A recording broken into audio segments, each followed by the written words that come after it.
because, you know, I will leave that recording off. But I know y'all been seeing what's been going on. A lot of celebrities have been breaking up and stuff is going. It's because they don't have a relationship agreement. They've been operating off of here, you know, trying to project it to their partner. See what I'm seeing. No, we're not playing that. We're going to see. I'm going to write it down. I'm going to make it very clear.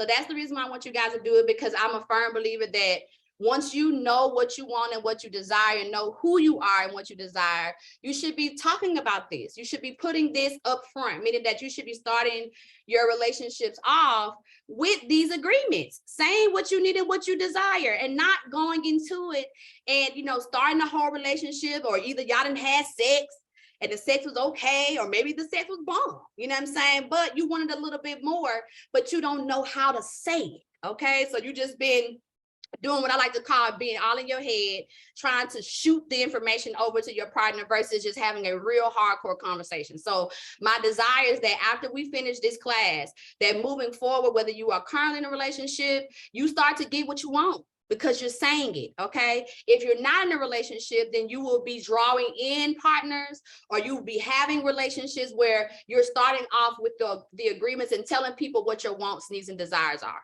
okay? Snap, snap, snap, yeah. All right.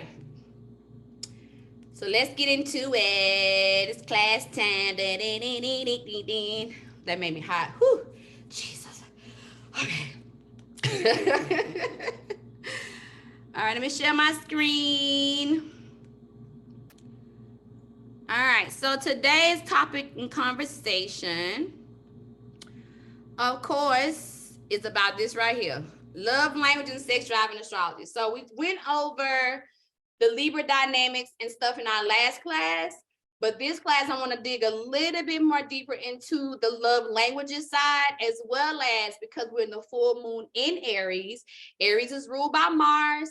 Therefore, Mars deals with our initiation and our sex drive. So our topics today is going to be this, as well as we're just going to get into the basic aspects of Venus and Libra, the basic aspects of Mars and Aries. We're also going to talk about just the energy of today, meaning like, what is the aspects for today, and what does this whole energy mean? Anytime we have new moons or full moons, understand that these are conversations that the universe is having with us. So some of us be feeling on the inside and not knowing what's going on. We're feeling conflict, we're feeling, you know, disagreement energy, we're feeling all this kind of stuff, but you're not realizing that the energy is talking to you. The energy is trying to get you to making sure that you get everything that you want in life. But sometimes we are so resistant, or we come from families that have been fighting and resistant, to where it doesn't allow us to really to use the energy. So my goal is that we talk about these things every month, so that you guys can be better in alignment and better prepared to what it is that we're actually supposed to be doing with this energy, okay? We're also going to get into what it means to have these Venuses and these love languages. So this is where we're going to start to formulate what it is that we want, okay, in the love language. When we start to look at what your Venus sign is, I got a few little just lines that's going to start you off, but your goal is to look at these lines and then build on top of it, okay? Same with the sex drive and the sexual attraction energy, which is all dealing with the Mars energy. So I'm going to pull that up, and we're going to talk about what those things are. So hopefully y'all brought y'all charts to class today.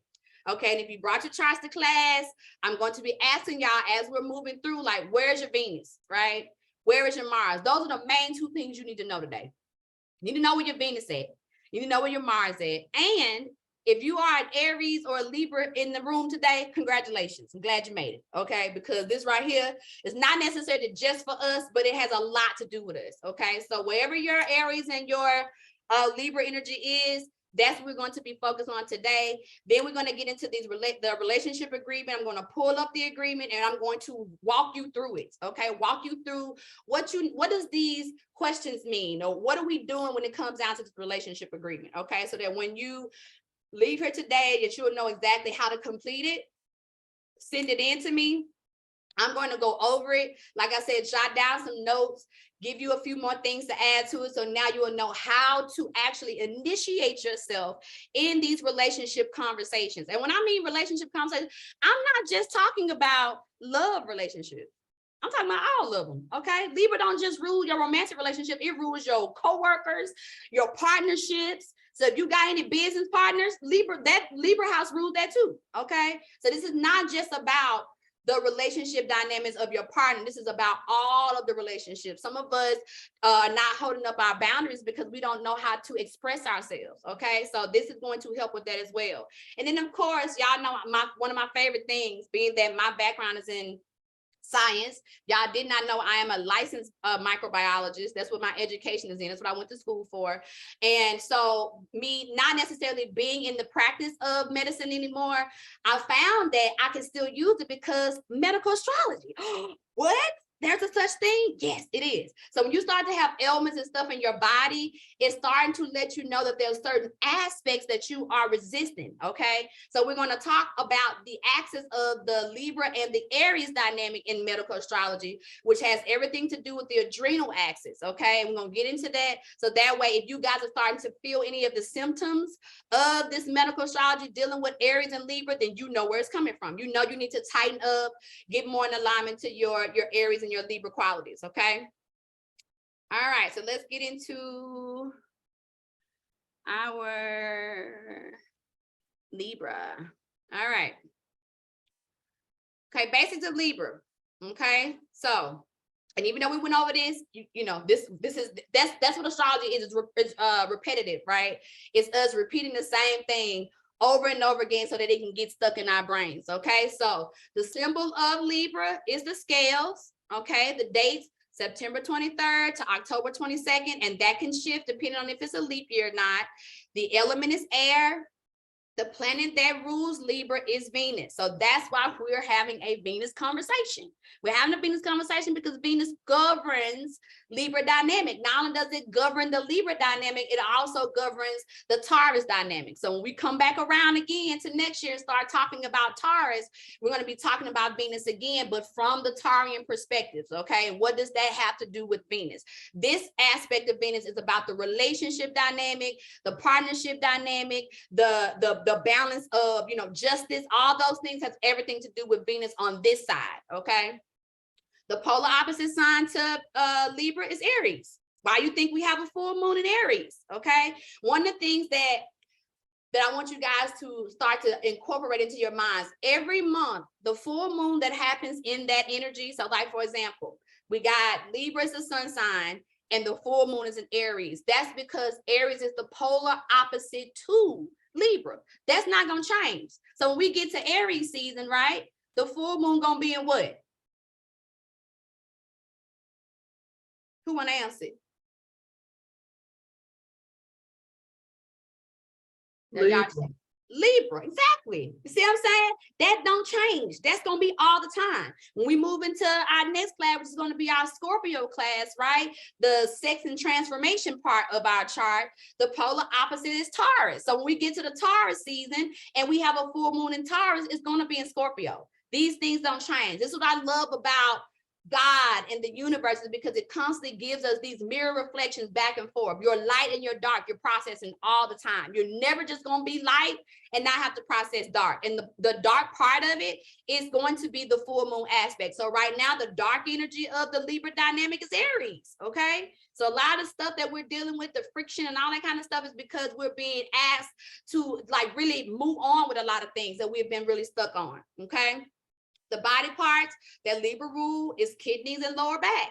So if you're starting to have some kidney issues, you know what I'm saying, starting to have UTIs around this time period, it's normal. It's normal to have a UTI during Libra season, okay? Why is that? Because if you are out of balance, if you are doing too much for your partnerships and not doing enough for yourself, that's how your body talks to you. Your body talks to you by giving you a UTI. So you can be like, wait a minute, what am I doing? Am I not taking care of myself? No, you are not.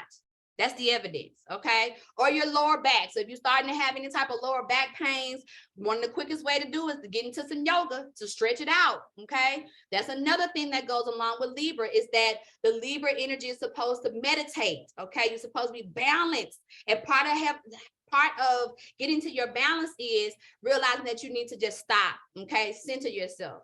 Or a lot of Buddhist principles are really good for the Libra aspect. So even chanting, you don't have to be a Buddha, okay, or follow to actually go and be a Buddhist in order to chant or to do any type of meditation practices. This is stuff that we are supposed to all be fluent in. You should be fluent in all these things, okay? The polarity of Libra is the yang, or it's the positive male side. The season is right now, so that whole mid-autumn or the mid of fall. The day is Friday. The colors are pink, pale blue, black, dark crimson, or lemon yellow. So any of these colors that you decide to wear during Libra season is going to boost up the Libra dynamic, okay? That's the reason why it's good to use color therapy. Color therapy or either crystal therapy. Y'all can go to crystal shop and get you some of these stones, you know, and go get you some rose quartz, okay? Rose quartz will go along with the pink energy, or you can go and get you some lapis lazuli. You know what I'm saying? You can go and get these different stones. You can also look up too the stones and the crystals that goes along with each sign, and then they'll give you a little bit more details on that as well. Okay. All right. So now let's get into Aries really quick, and then we're going to get into the balance of Venus and Mars. All right. All right, Aries. Aries symbol is the ram. Okay, dates are March 20th through April 19th. The element is fire. Planet is Mars. That's why we're talking about Mars today. I know people are like, why, how are you choosing these things, the topics? I'm choosing the topics because that's what the time period is, what we're dealing with. Okay, polar sign is Libra. Okay, so when we're dealing with Aries, we're dealing with the full moon in Libra. Okay, body parts are the head, including the face, brain, and the eyes. Okay, the house that Aries rules, the first house, the mode is cardinal, polarity is still yang. Okay, so yang, for even though Venus is known to be a feminine energy, she's feminine when she's dealing with Taurus. She ain't feminine when she's dealing with Libra. Okay, she is completely in her yang element. All right, the season is spring, the day is Tuesday, the colors are red and white. All right, now we start to talk about Venus versus Mars. Okay, what we're talking about is finding balance between what you do for others and what you do for yourself. Okay, it literally, Aries is literally, the keywords for Aries is I am. So it's about self first. Okay, but when it comes down to Libra, it's about I balance. Okay, Libra is the very first house that we step into where it changes, and it becomes about how you integrate with other people. What I mean is the first 6 placements from Aries, Taurus, Gemini, Cancer, Leo, and Virgo are all dealing with self. Okay, all of those is about self, how you see yourself. Aries is how you learn how to initiate yourself. Taurus is how you learn how to communicate. Gemini is how you learn how to think. Cancer is how you learn how to feel. Leo is how you learn how to get up on the stage and shine. Virgo is how you learn how to, you know, communicate, but also how you work out the details. But when we get to Libra, Libra begins to be about how I balance myself with everybody else. It's the first placement. And once Libra comes in, the rest of the year is about how you then incorporate yourself and working with other people. Okay. So this is what we're talking about. It's the first placement where it comes down to you and how you still take care of yourself. All those last 6 placements have been teaching you about how you take care of yourself. But now, how do you take care of yourself and allow yourself to take care of others? How do you balance that out? Okay. This is a cardinal energy fire axis that's ruled by Venus and Mars that describes a tension that exists in all relationships. So the balance of personal freedom and compromise. Okay. Again, personal freedom, I am, and compromise, I balance. This is what we're doing here. So if you want to know the energy of what's going on, this is right here. This is what you should be feeling. This energy right here. Okay. Notice that when you see the Libra scales, it's never balanced. It's never like even. It's always one is a little bit above the other. The reason why that is because that's how the energy goes. Okay. It's learning how to balance itself. It's never always going to be straight. Okay. So when Libras be like, oh, I'm balanced. No, you ain't. That's not true. You're not balanced. You're working on balance. We all are working on balance. Okay. And that's going to be a lifelong thing. You're never going to get to a point where you be like, I'm balanced. I got it. No, that's not how this operates. In order for you to stay that in the middle of something, that means you're dead. I'm gonna say it again. In order for you to stay in the middle of something, that means you are dead, because you are light and dark. So you're gonna always be fluctuating between those two. I want y'all to get over that energy. Like, meaning that when you feel like you're going back and forth, I'm just tired of it. Why? Why are you tired of it? Do you think the sun get tired of going down so the moon can come up? Do y'all think that happens? No, this is a part of the process. This is what we are all supposed to be doing, embracing and learning how to embrace this energy. Venus is all about pleasure, especially pleasure that's shared with others, okay? That's why Libras always want to do stuff for somebody. Again, any Libras in the room can testify. Sometimes they do at a detriment, giving too much, doing too much for other people, okay? That you lose yourself. But the Libra aspect does that because what it hopes in its mindset is that if I do this for my partner, then my partner will see what I'm doing, and then they will in return give me that energy, give me that energy back. But that's not how that works. Okay, that's not how. You have to be able to communicate, meaning that how you show up for yourself is how your partners will treat you. It's not the other way around. You can't give everything to everybody and expect that people are going to read that means you then want something back. No, what you're really saying is that I don't need no help. I don't need anything. The reason why you're saying that is because if you're always jumping and ready to give everybody everything, how are you showing that you do need something reciprocal? You are not showing that. Okay, so a lot of this energy of the Libra dynamic is teaching you that you have to learn how to be able to make the moves and get into the spaces of what you need to get into, but also making sure that you have a good balance of being able to say yes and no. Okay, yes, I want to do this for you, but no, I can't do this for you, love, right now because I need to take care of myself. And when you do that, then your partners or the co-workers or whoever you're working with say, oh, well, this is what she like. This is what she go to the spa, every other week. That's what she do for herself. So you could best believe when they go to buy you something or want to give you a gift certificate, it's gonna be a spa because they see you going to the spa. That's how you treat yourself. But if you don't ever treat yourself and you never show people how you treat yourself, how are we training people how to treat us? We're not. We're training people that we don't need anything. And that's why people say that to you. Well, I didn't think you need nothing. Well, I didn't think you wanted anything. And they say that to you because you are not communicating that it is a need that you have. Okay. Somebody want to say something? Who came off mute? Come on, you can say something, or is it somebody came in? Okay. Mars. Oh, no, Venus is all about pleasure, especially pleasure shared with others, concerned with love, romance, and harmony in our emotional attachments, our marriages, our friendships, and other unions, like our business partnership, what I just told you. It rules all of those, okay?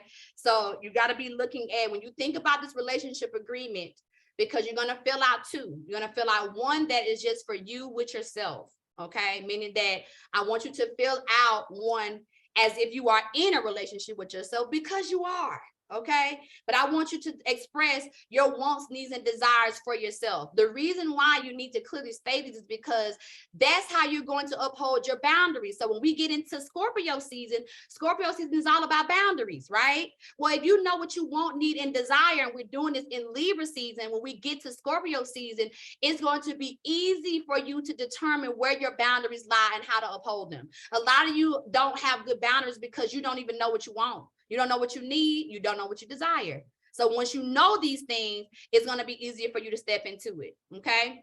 Mars, the action planet. Okay. It is the energy, the passion, and the drive, and the determination all comes from the Mars aspect, okay? This planet commands you to stand up, to be noticed, and to get things done. So this week or the last maybe 24 hours, 48 hours, you should have been feeling a little bit more spunk. So what I mean is this morning when you woke up, because this is the day of the energy actually becoming its fullness in the Aries, when you woke up this morning, you should have saw yourself get up a little, like you wasn't dragging the day. Today you was like, ooh, I gotta get this done. I gotta get this done and go. So you was on one, okay? Even me, like I'm having to now in my head slow myself down because my Mercury is in Aries and I don't want to talk too fast, but I can tend to do that, right? But that's because all of this energy that's combining with the Aries dynamic is starting to culminate in this situation of saying that it's time for us to make the moves, time to get things done, okay? Mars speaks to the power and the confident expression of the individual. So again, remember I said Aries is about I, self, okay? So when Mars is showing up and saying, let's go get it, let's get this done, it's not looking at who is there to help you, okay? A lot of us are waiting on other people to help you to accomplish your dreams. Mars does not move that way. Aries does not move that way, okay? Think about it from the baby perspective. Aries is the baby of the zodiac. When that baby wants to learn and do something, that baby ain't waiting. It gets up, even though the baby can't walk, get on the knees and crawl. Whatever that baby has to do to have that experience is going to have it. So where we are Aries in our chart is where we are the baby, okay? Where we are self-initiated. It's not about what everybody else gonna do for us, okay? That's what can get you caught up, all right? Now, one aspect of the Aries dynamic or the baby dynamic is to know that you're gonna always be taken care of, okay? So you're not supposed to fret about not having the money or not having the things that you think you need to have to make the move. The saying, if you build it, they will come.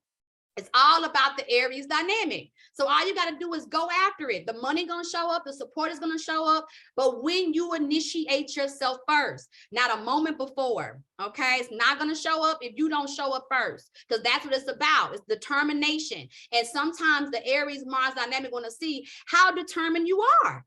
Do you necessarily got to have that? Do you have to have somebody there in order for you to get this done? Because if so, Mars ain't going to show up, okay? You're not going to get what you need in that dynamic, all right? Venus is what we like, and Mars is how we get it. Again, Venus is what we like, Mars is how we go get it, okay? Or Venus is what we love. We can put the love in there. Venus is what we love to do, okay? But Mars is how you're going to go after those things that you love, okay? Venus defines self-worth and attraction, and Mars is how we put it into action. So today's conversation is about your self-worth, what you are attracting, and the Mars dynamic of how you're going to put that into action. A lot of y'all self-worth and your attraction is not, you're not getting it because you're not putting it into action. So the Aries today, the full moon energy of Aries is here to help you to put these things into full action, okay? All right, put this down. All right, so full moon in Aries and what this means for relationships and unions for the love season 2022. So let's pull this astrological chart up for today. And I need to take this.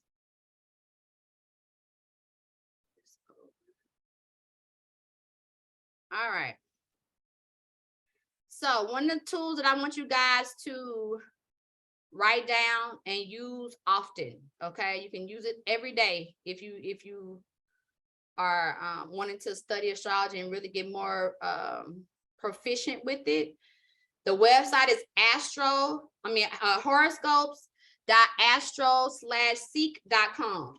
If you don't get it, don't worry about it. I'll send it to you in the playback. When I send y'all the playback or whatever, I actually put a link to it so y'all can go right to it. On this particular thing, the reason why I love it so much is because it gives you literally the chart for each day, okay? Not only does it do that, if you go and look at the actual, if you actually go to the top and y'all see where it says like the moon phases, if you're a person, because I'm a heavy person on moon phases, okay? I mean, like I love watching the moon. I love seeing what the moon's gonna do, all that stuff. If you want to get into that, you can also go into the moon phase calendar, and it'll also let you know like the things for today. So like the actual conversation of what the moon's got going on. And it also lets you know what organs are being influenced by the particular day moon energy, where it is, and whether or not you should even do surgical operations or not, okay? There's time for you to go and get stuff. This is where the medical astrology comes back in. There's time periods where you should be doing work as it relates to your body, and there's times where you shouldn't. This will give you that. Okay, so I'm giving y'all my gems so y'all can be self-sufficient. I want y'all to be able to do this stuff on your own, because when you can do it on your own, you can pass it down to your children and your grandkids.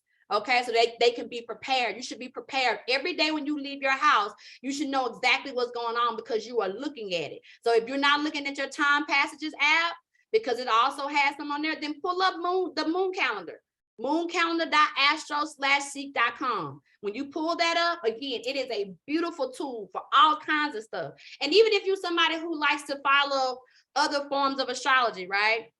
So if you say, okay, well, Gigi, I follow sidereal. Boom, this website got it too. Let me show it to you. Right here, when you calm down, you can click on any of these. So if you're a person who like more traditional charts, you like sidereal charts, you like equal divisions, all of these are just calculations, right? You can calculate your chart multiple ways to give you information, because it's all about math. It's astrological math. So when you start to incorporate this tool, you are not walking around here blind in the dark. I am never walking out of here blind. Do you hear me? I know exactly what's going on at all times. The reason why I know is because I go and look at the math for the day. Okay, so this is a tool to help y'all with the math. Now, as we're talking about the energy of today, what the full moon means, and what this means as it relates to us initiating ourselves in these relationship agreements, relationship contracts, how do we move forward? Again, I told y'all, it's the reason why a lot of celebrities and people y'all see are breaking up that have been together for years. The reason why they're breaking up is because, number one, they didn't have good communication. They did not know how to express what they needed, want, and desires. Some of them got in those relationships and they wasn't even compatible in the first place. It was about, just let me do something, okay? Now they found themselves in situations where they are not even really compatible for real, because now when they start to, think about what it is that they want in the future, it's not lining up, okay? It's not lining up. So we just look at the aspects of, well, this is the actual chart. So when you guys do, if you want to know what astrology really looks like, this is what it looks like. The 360-degree bubble, and it's got all these angles and all these planets are inside this wheel. This is what is really happening. But what I tell y'all to do is go and calculate your charts on Cafe Astrology so that it looks flat. So instead of it being circle, it's flat, and you can kind of see exactly where you are and how to be able to put those things into real time, okay? But this is what it actually looks like. Now, this right here is the chart for today. So we got the sun in Libra, the moon is in Aries, Mercury right now is in Scorpio, Venus is in Libra, Mars is in Gemini, Jupiter is in Aries, Saturn is in Aquarius, Uranus is in Taurus, Neptune is in Pisces, and Pluto is in Capricorn, okay? So these symbols are all the symbols for the different aspects, okay? You can also click on them and learn those, or go back to the basic tool that I gave y'all before, Astrology Yard, okay? Astrology Yard. Somebody write that in the chat for me. Astrologyyard.com is where you go to get the basics. So if you need to know symbols, you need to know what Aries mean, what Taurus mean, that's where you go to get that. It is a basic education tool to teach you the 101s of astrology, okay? Which is also what I'm doing. Every month, I'm teaching you the 101 basics of astrology so that eventually we can get into a more in-depth conversation when y'all know exactly what your aspects are. When you can read your chart backwards and forwards, then we can have conversation. We can really get into some deeper things. But right now, I just need y'all to grasp the basics of it. Astrology Yard is your basic tool. And then to help you to study horoscope.astro/seek.com. All right. Now we just look at what this actually is, what's going on. We'll see that the fact that we got Mercury in Scorpio, okay, that's a big, huge thing. And even though it's starting to transition and go into the Sagittarius dynamic, understand that the conversation this month about relationships is making sure that you are clear, making sure that you have healthy boundaries. A lot of us have bad relationships because our boundaries are bad, okay? You let people step all over you. You give them permission to step all over you because you don't know how to use correct language for what it is that you desire and want. So as we move into this relationship dynamic of this month, the number one thing is to understand that it's time to get clear on what you want. Okay. And when you state what you want, stay there. Stop saying what you want and having things that you desire, but then not believing that you can have them. Okay. Now, the reason why I say that is because you have to have some type of thing in your mind of not believing that you can have it, because why else would you cross your own boundaries? Why else would you let people step over your boundaries? The only reason can be is that, well, out of these 10 things that I want, they got 5. So I guess I need to compromise on the other. Well, if you compromise on those things, then you shouldn't be shocked what show up. You shouldn't be shocked. This is what I mean about the conversation. That Mercury and Scorpio is here because the beautiful thing that I love about the Scorpio dynamic is that it is not afraid to say what needs to be said. Okay. Sometimes the Mercury and Scorpio energy got to be mindful of what it says, because sometimes it can torch a bridge, or what I like to say, steamroll over a bridge. Okay. Because it's trying to get its point across. So this energy is asking you to use your mouth to say what you need to say. Stop holding your tongue. And then when people dismiss you, then you're mad at them. You don't have no reason to be mad at nobody when you allowing them to dismiss you. You're allowing them because you're not speaking up for yourself. You're not saying, well, no, I really don't want that. I'm sorry. I don't know why I even let you believe that. I don't want that, baby. We've been in a relationship for 5 years, and I've been going along because I have just not wanted to, I didn't want to lose you. Or I didn't want you to feel like, you know, I didn't like you. I didn't want you. You know what I'm saying? But the reality is I hate strawberry ice cream. I ain't never loved it. I only eat it because, you know, you bring it here and I just want to share it with you. But I really like lemon. You know what I'm saying? Start to let people know who and what you are so you can start to have better experiences. As we move into the Venus dynamic, Venus is in Libra along with the sun in Libra. So now this is saying to balance this energy out, right? Venus is at home in the Libra dynamic, but even though it's at home, it's at 13 degrees. So when y'all look at these degrees, look at them like ages. So what would a 13-year-old Libra do? Y'all remember when y'all was 13? Do you remember your relationship when you were 13? I guarantee you did way more for your partner than you did for yourself, didn't you? Because you was just learning how to relate. So you like, woo, okay, I'm gonna do this and I'm gonna do that or whatever. Not really realizing that by doing those things, again, you're not bringing yourself to the forefront. So the Libra dynamic in Venus is giving us the opportunity to balance that out. It's to say, oh yeah, I do want love. I do want to be in a relationship. I do. I don't want to just be by myself. Or I do want my partner. I do want to be with him, or I want to be with her. But when it comes down to it, I'm dismissing myself. So let me start doing for myself so I can teach my partner the things that I need. Okay. So this whole instead of us being so concerned, especially those of us who are not in relationships, instead of you being so concerned about whether or not you got a partner or not, you should be dating yourself. Okay, so if you don't have a partner, just date yourself. You know what I'm saying? Be a good partner to yourself. If you can be a good partner to yourself, then you are guaranteed to draw the partner that you need. How do I know that? Because it's a vibrational thing. It's the same way with money. Y'all, what did I tell y'all last class? We are all billionaires, right? I said that because I'm a billionaire. So if I'm a billionaire, you in my class, then I'm drawing you in. That means we are on the exact same level as it relates to that. So once you find what it is that you want to do for yourself and you be good to yourself and don't compromise on that, then you have no other choice but to draw in a partner who can see that and can match that, okay? But a lot of us don't do that. You say what you want, you don't do it for yourself, and then you start to do more for other people. And then when they come into your life, they don't give you nothing and you're mad. But you're mad because, again, your focus is off. All right. Now, then we move into the Mars dynamic of Gemini. Okay. So we know Mars is that, Gemini can be two people. So that means you know what to do, right? But sometimes you don't do it. So it's like, you know, you need better boundaries, but you won't uphold them because you just really want to be with somebody tonight. I really want to have sex, Gigi. I understand. I want to have sex too, but I don't want to have sex with the wrong person. I don't want to have sex with somebody who don't understand my boundaries or don't understand who I am, because now I'm just repeating the same cycles. You hear what I'm saying? So this is what I'm talking about, this Mars. So you know how to initiate yourself. You know where you're going, but sometimes you backtrack. Okay. Oh, I'm gonna go back. I'm gonna go over here. I'm gonna call that ex, even though I know his communication skills is bad. I really like that. You know, we hang out together and it's good. Okay. Well, if that's the case, what you like, then great. Go for what you know. But know that if you are backtracking on yourself, your partnerships are gonna backtrack on you too. All right. Then we move into Jupiter in Aries. So this is an expansion time, right? We all know what Jupiter means. Jupiter means it's time to get out there, do some bigger things. Okay. My favorite sound. Goodness. Are you thinking small? We need to be thinking big, bitch. That's Jupiter. Okay. Jupiter is saying, get bigger. What are you doing? Why are you shrinking yourself so small? Why are you not believing that you can have that partnership that you know you deserve? You can have that. But if you do not think bigger than what you've been thinking, then you're going to shrink yourself. And when you shrink yourself, you tend to put yourself on a level that you don't deserve, and you draw partnerships of all kinds that you don't deserve. Okay, stay up there.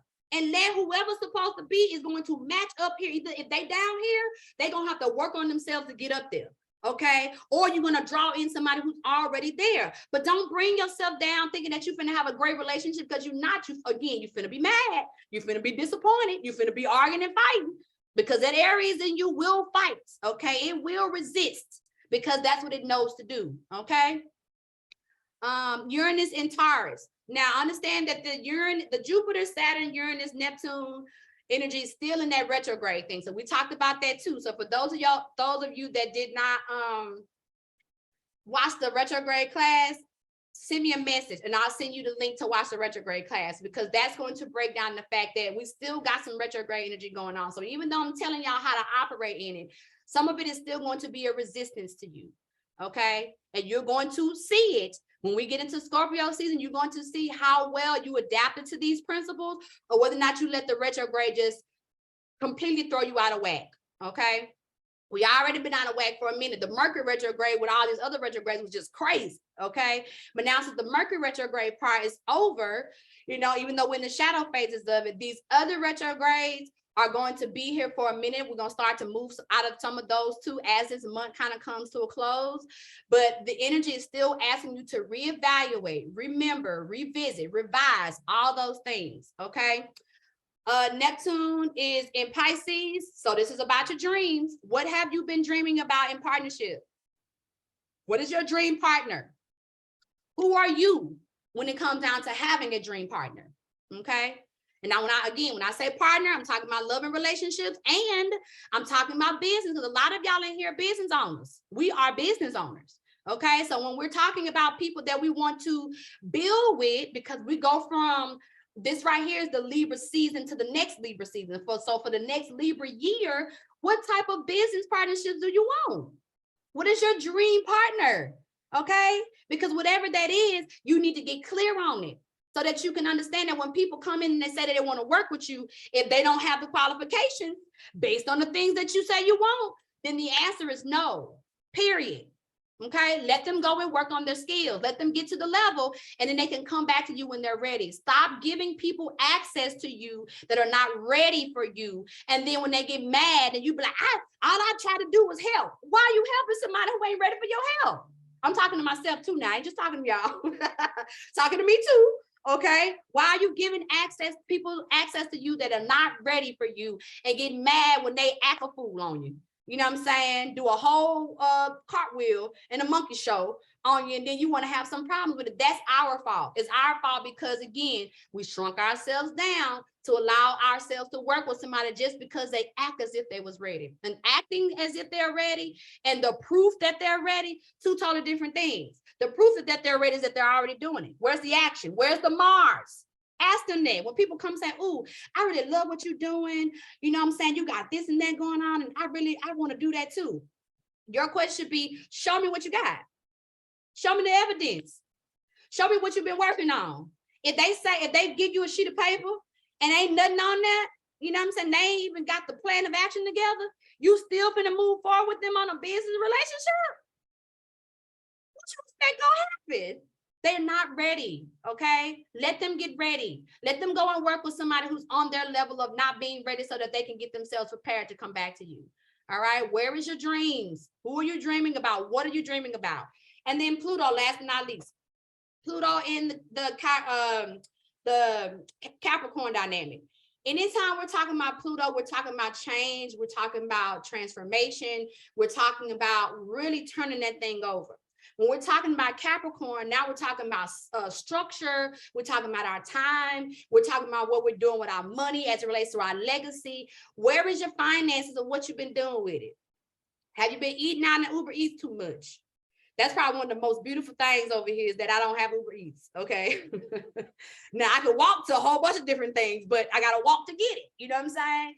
But where's your money? What you been doing with your money and your time and your energy, okay? What have you been doing with your structure? And how is those things coming in as we're talking about this relationship dynamic? It matters, okay? So this month is going to still be a review month, you processing things down. So realistically, not to say that a relationship is, now I'm talking about romantic. If you are single, not to say that a relationship will not show up this month, but just as your coach, okay? If a relationship showed up during this month, I would be really anal about it. And what I mean anal about it, I mean ask all the questions, okay? The only reason why is because it's still a lot of retrograding energy that's going on. And because there's a lot of retrograde energy going on, the chances are you're drawing in somebody who is working on it, okay? Why I say working on it? Because we in retrograde. Retrograde is working on it. So it's okay to date, okay? Go out and do those things, but do not be running off in the sunset with people this month. Okay, it's not that year. It's not that yet. Okay, now we start to move in 2023, the beginning of this year. Yes, all forward. Okay, the reason why is because we'll be out of the retrograde for the most part. We'll still have Mars in retrograde. I think one of the energy that'll be in retrograde, but for the most part, we'll be out of that energy. We'll have clear definitions of what it is that we want, we need, and desire. And then we're able to articulate that.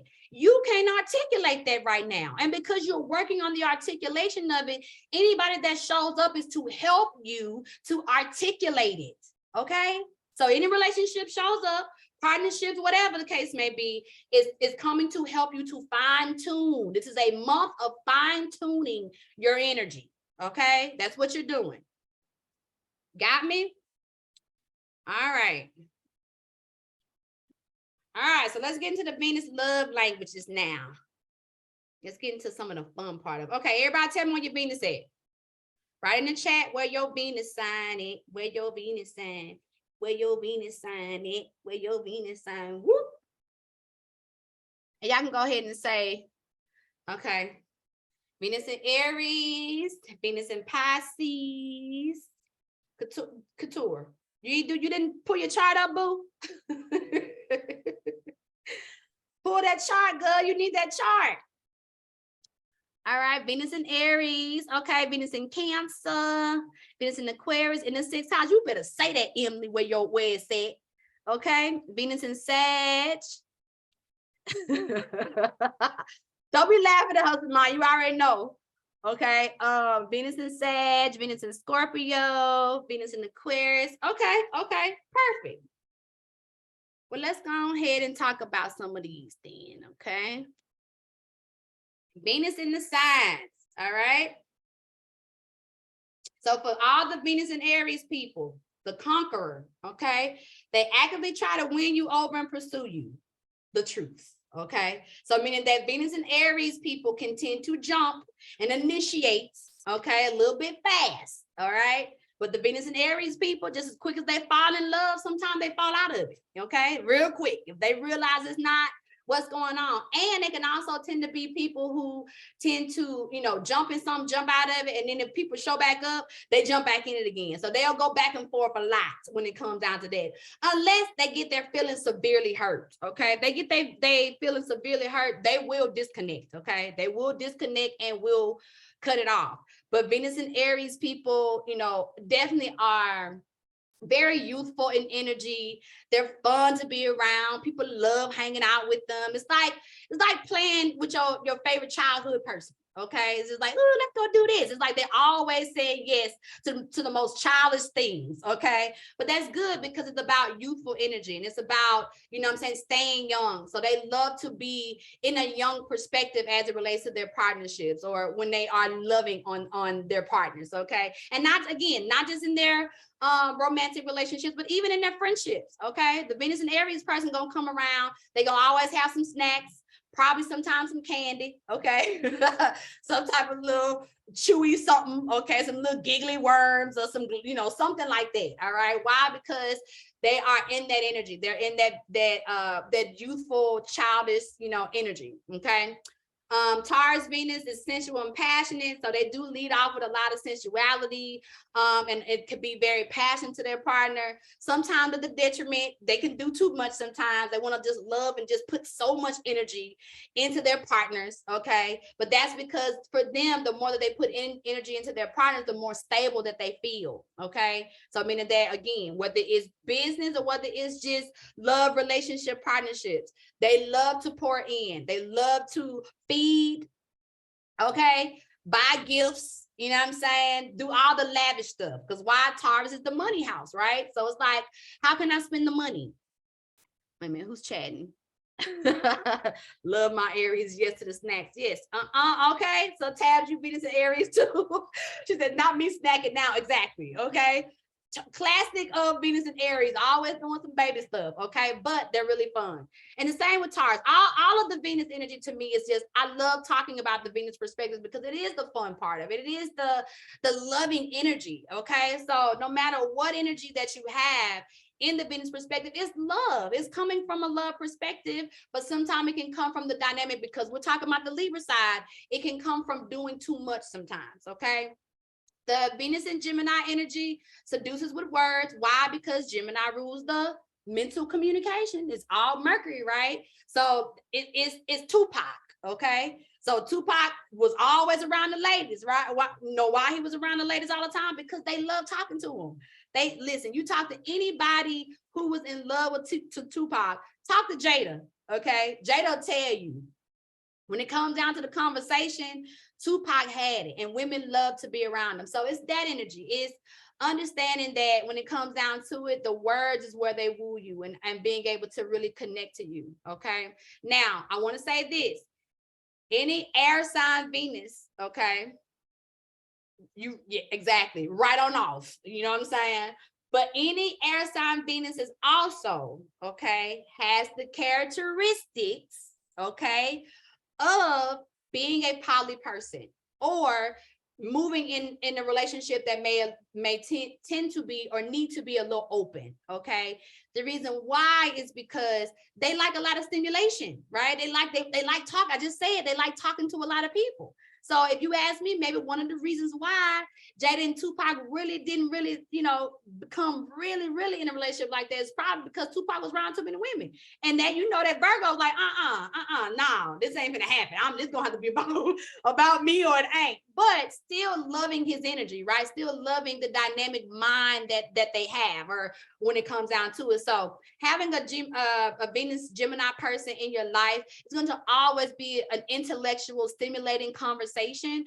But sometimes we have to understand that it's almost impossible to tie down a Venus and Gemini person, only because, again, they like a lot of stimulation. So they always talking to somebody. So even if they are in a relationship, they got a work wife or work husband, okay? They got some babes that they talking to on the phone, some exes, people who still calling them to this day, getting advice, even though they're not even messing around like that, because a Venus and Gemini can't talk to you and not have sex with you, okay? But they'll let you believe it too, though. They'll talk to you on the phone and let you believe that you can get it, but you never can, okay? But they like a lot of stimulation. Venus in Cancer energy is very nurturing, okay? It's the maternal aspect, right? So now we're talking about somebody who just feel comfortable. You know what I'm saying? You go over there to their house and you just lay on them, okay? They just provide that nurturing. Or you go over there and they got a blanket for you or some socks or something that just makes you feel really at home, okay? Is that Venus in Cancer energy. It's making sure that they're providing a space that make you feel like, you don't ever want to go nowhere because of the nurturing energy that they have. I love Venus in Cancer energy. Leo Venus, it will bend over backwards to impress you and can be generous and flashy. Also, Venus and Gemini energy is kinky, okay? So any Leo Venus people in here, you that one, you that want to be cuffed, okay, tied up, you know what I'm saying, a little bit, maybe a little, you know what I'm saying, a little spanks here and there, but definitely that's energy, which and love to try that with their partners, okay? So you're gonna be the one that like to dress up, not to, put something on, put the heels on, come in the room dancing, that type of energy or whatever. It's all that Leo Venus energy that just kind of wants to stimulate it. And I'm gonna say, yes, ma'am, okay? I love me some Venus because that Leo Venus energy, those are people that, will go and try something. They'll go to a club with their partner real quick, okay, and come home because they want to just kind of see. Not to say they're going to do something, but they really want to go and look, okay? There'll definitely be some, step in the room and be a little bit of some voyeur and watching and doing all that kind of stuff, okay? Virgo Venus energy is at your service and a perfectionist when it comes to love and beauty. Yes, so Virgo Venus energy people, definitely love to show up for their partners. It's about acts of service more than it is about like flashy energy. So what I mean is you can totally buy a person that has a Venus in Virgo, you can buy them an expensive bag, a purse or whatever, but that's not really the thing that gets them. What really gets that Virgo dynamic and Venus energy is listening to them and doing small acts of service, small gestures, because they like to know that you are listening to them. Why? Because again, that is all Mercury based. So when they are talking and telling you what they love and what they like, they want you to go for the small things, because that's the thing. Example, if they are on the phone with you and they be like, man, you know, because they can tend to be a little bit of neat freaks, right? They be like, man, I've been trying to organize my closet for like the last, month, and I ain't had the chance to, right? And you're dating them, you go to the house or whatever, and you be like, man, I want to do something for you. You go in there and organize that closet or organize them shoes or go and organize that kitchen or do something like that. Oh, they're gonna love you for life, because that's the stuff that they want. They want to know that it's not just materialistic based. They want to know that you are really caring about them from a deeper perspective. Okay. Libra in Venus energy creates romantic settings and use charm to seduce you. Yes. Okay. Libra Venus energy people are said to be the most romantic of the zodiac. Okay. So they're going to always have a nice little picnic with some flowers and some wine, and they cook some food, or they went got your favorite foods, or they're doing something that is really going to allow you to notice that they care about you from the perspective of they want to use all the romantic energy, all the charm. They're gonna have the flowers and your drink of choice. They're gonna have your all of that. They're gonna seduce you from every angle that they can. Why? Because again, Libra is the first place that we're thinking about other people, right? So it's processing everything to make sure that when you sit down and you decide to, really come to the table and really show up in that love perspective, they got everything covered. Yes, ma'am, if I'm reading this right. You probably are reading it right. I can believe it. I can believe that you have that Venus in Libra for sure. Okay. Scorpio Venus draws you in like a siren by being mysterious and fascinating. Yes. So it's all sex energy, right? It's sexual energy on the outside, right? But at the same time, they show up because they are great support systems. Okay. So the way that a Venus Scorpio loves you is that if you ever have anything going on, okay, if you are a business owner and you got any events and stuff like that, that Scorpio Venus is going to be the first person to buy a ticket. Okay, they're going to buy the VIP ticket up front, and they want to make sure they are front and center to support you. Okay, so I need a Venus in Scorpio or Libra, guys. They are going to show up. Do you hear me? Because they want to be your biggest cheerleader. That's what they are competing for. They're competing for whoever else is in your life. No. They want to be number one. Okay. So in order to be number one, this is how they show it. Okay. By being your biggest support system. And like I said, they're very mysterious. They ain't gonna try to come in and steal your show. They're gonna be, again, from the background. They're gonna sit there and watch and be like, I saw all of that, girl. You did good, or you did that right. They're gonna give you all the stats. They're gonna also show you some other things and tell you some other stuff that happened in the room that you didn't get a chance to recognize. Okay, because they're there to support you. So part of supporting you is also being another pair of eyes. Okay, and that's good when you got a partner that has that aspect. Okay, Venus and Sag takes you out on an adventure, show you a whole new world. It's Aladdin or Tarzan, okay? I mean, the references I could do without, but y'all get what I'm saying. It's the person that's going to say, hey, I'm going to Mexico for a week. You want to go with me? You know what I'm saying? They buy the ticket. They book the whole excursions. And when you get there, they are letting you know A, B, C, and D, what they're going to do the whole entire time. They are going to knock your socks off when it comes down to an experience. And the reason being is because they love that. They love to not only learn and expound on the energy when they travel, they love having partners that can do that with them. So they want to go on that type of excursion. So they're going to definitely bring you into something that's going to not only show you something new, but it's also going to educate you, because the Sag energy, no matter where it shows up, is sapiosexual. So they want to show you something that they can have a good intellectual conversation about. Okay, they can't have a conversation with you, chances are that Sag ain't gonna be interested. Okay, so they want to know that you got your passport. Okay, So for all the Venus Sag people, make sure y'all dating people with passports. Okay, why you dating people who don't have passports? You know you're the #1 person that like to travel. Okay, this is that energy. Venus in Capricorn is sophisticated and knows how to play it cool, but they also the bank, okay? And because they are the bank, these are the people that can help you with your finances, your credit, okay? Help you get yourself together, all right, when it comes down to foundation. And they're also the person that can go work out with you. They'll go to the gym with you, you know what I'm saying? Help you get your body together, you know what I'm saying? They'll help you, anything to help you to improve your life. That Venus in Capricorn wants in. The reason why it wants in is because not only does it want to, you know, be useful, right? Because the key words to Capricorn is what? I use. So they want to be useful in your life. And being useful in your life looks like, how can I help you as it relates to making sure that you have a better foundation, a better legacy? You know what I'm saying? A better structure as it relates to the things that you want to do in your life and the things that you love, okay? Aquarius Venus, which is me, treats you like a close friend, connect with you on an intellectual level. Baby, listen to me, okay? That Venus in the Aquarius energy is some strange, okay? Strange and crazy, okay? What I mean by it is our brains go whoop, okay?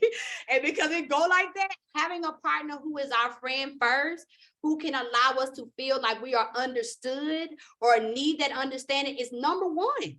If I feel like I can't talk to you because the moment I open my mouth, I'm about to say something crazy, and you're gonna look at me crazy? Nah, it ain't gonna work, okay? So when it comes down to, you ask me who has the most difficulties out of all the Venus when it comes down to how we love and how we are receiving love, it's the Venus in Aquarius.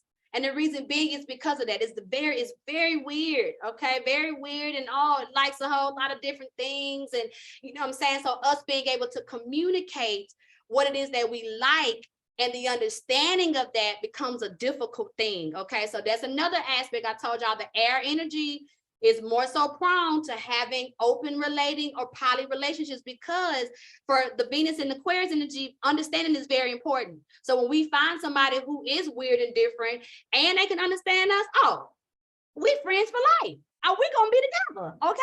I know I got 3 partners, but you #4, okay? You gonna be with me too, okay? Who is it? Emma said, damn. Gotta love Aquarius making things awkward for you. Exactly. You know what I'm saying? So I'm like, okay, it's fine. I gave birth to an Aquarius daughter, so I understand. You know what I'm saying? But this part of me, when it comes down to that loving energy, understanding is #1 when it comes down to the Venus and Aquarius, okay? Pisces Venus, dreamy, hopeless romantic, seduces you. So #1 romantic person on the zodiac is Libra. The second most romantic person in the zodiac is Pisces. Pisces is going to do some of the same similar things. They're going to woo you. They are going to cook for you too, okay? They don't mind, because the Pisces want to lock you up in the house. Y'all ain't gonna be outside. Y'all gonna be in the house, okay? But we're gonna cook, we're gonna eat, we're gonna watch a movie, and we're going to cuddle, okay? This is Venus and Pisces, because it likes the home environment, but it wants to like have you here, okay? So they want to cuddle. If you ask a Venus and Pisces, do they want to cuddle? Watch what they say. Yeah. They're gonna get some brand new sheets and pillows for that excursion, okay? Why? Because it's about that energy. It's about dreaming. That's why taking a nap with a Venus and Pisces person is also perfect, okay? All right, so y'all got it. So now, as it relates to your relationship contract, right? Let me pull it up real quick. When it comes down to this relationship contract, and on this contract, and we got one more thing to talk about before we really jump into this, right? But when we talk about wants, needs, and desires, right? What I just said about you as it relates to your Venus energy falls into line with this, okay? It falls in alignment with your wants, your needs, and your desires. Some of us need to be understood. Some of us need to be wooed. Some of us need to have the support. Some of us need to have keep. You know what I'm saying? Some of us need to have nurturing, right? So whatever these things are, understand that they have to be coded into your agreement in the language that you speak. Not this confused, I don't know what I want. Well, if you don't know what you want, your aspects don't know how to show up for you, okay? So keep that in mind, because we're finna get into this Mars dynamic. All right, let's pull up Mars. All right. Now, Mars energy, okay? And it says Mars in first house, but we'll just go with like Mars in Aries, right? Because it's the same, Mars in first house. Anytime we're talking about Mars in first house, because we're talking about sex drive, and we also talking about initiation, right? So the sex energy of a Mars in Aries is going to be the initiator. Okay, it's always going to be the one who initiates. Now, it does not mean that the Mars and Aries person does not want to be, want to have their partner initiate on them, but they just don't, the patience, okay? Mars and Aries people have no patience at all. They're ready to go, go, go, go. And because they're ready to go, they tend to be the one who initiates, but they also want to be initiated on as well. So they'll initiate for a good minute, but if they see that they're not getting that back in reciprocal energy, then that could be a problem. So if you are a person who have Mars and Aries energy, sometimes you need to slow down, okay? You need to communicate the fact that, hey, I like what I like, I want what I want, but I also desire my partner to also initiate sex with me or initiate things with me. A Mars and Aries person will always be the one that, or tend to be the one that always making the plans for the date, or making the plans for the relationship, or making plans for the partnership, or whatever. But it will get tired of that, okay? It'll get tired of doing it all the time. And if you are not reciprocating that energy and saying that you want the energy reciprocated, the energy that you give off as Mars and Aries person is that you want to lead all the time. Okay, and that's just not true. The Mars and Aries don't mind leading, but sometimes it also wants to learn as well. So it also wants to see what you like. Okay, where do you want to go? So it'll ask you what you want to eat, what you want to do, right? And if you can't make up your mind, it's going to make a mind, it's going to make a choice. But at the same time, that's also how the baby learns. Understand, Aries means baby. So Mars and baby wants to learn you, okay? So the ways in which it learns you, it wants you to sometimes initiate. But when Mars is also, not only Mars and Aries, but it's in the first house, it can also have some energy dealing with possessive energy, okay? So are you a possessive person, all right? Also having strong sexual urges, okay? Or demonstrating your love and your affection to your partner in a quick way, all right? So keeping that in mindset. When we talk about Mars in Taurus, okay, or the initiation of Mars in Taurus and dealing with the sex drive energy, Mars in Taurus don't tend to initiate, but they don't mind initiating, okay? So meaning that a Taurus was going to throw you all the energy to let you know, I'm ready, come on. I'm ready to do it, you know what I'm saying? But if you don't necessarily make the move, did I ask y'all, put where y'all Mars energy is? Did I ask y'all that? Oh, y'all already typing in. Come on, y'all. Okay, Mars in Taurus, Mars in Capricorn, Mars in Gemini, Mars in Aries in the 9th. Okay. Mars in Cancer in the 9th. Okay. Mars in Virgo, Mars in Virgo. Okay. Mars in Taurus, Mars in Pisces. That's mine. Mine's Mars in Pisces too. Mars in Taurus. You pawpaw them. You sure is pawpaw them. And Mars and Leo. Okay, good. So Mars and Taurus energy again, it will initiate, but at the same time, it'll wait.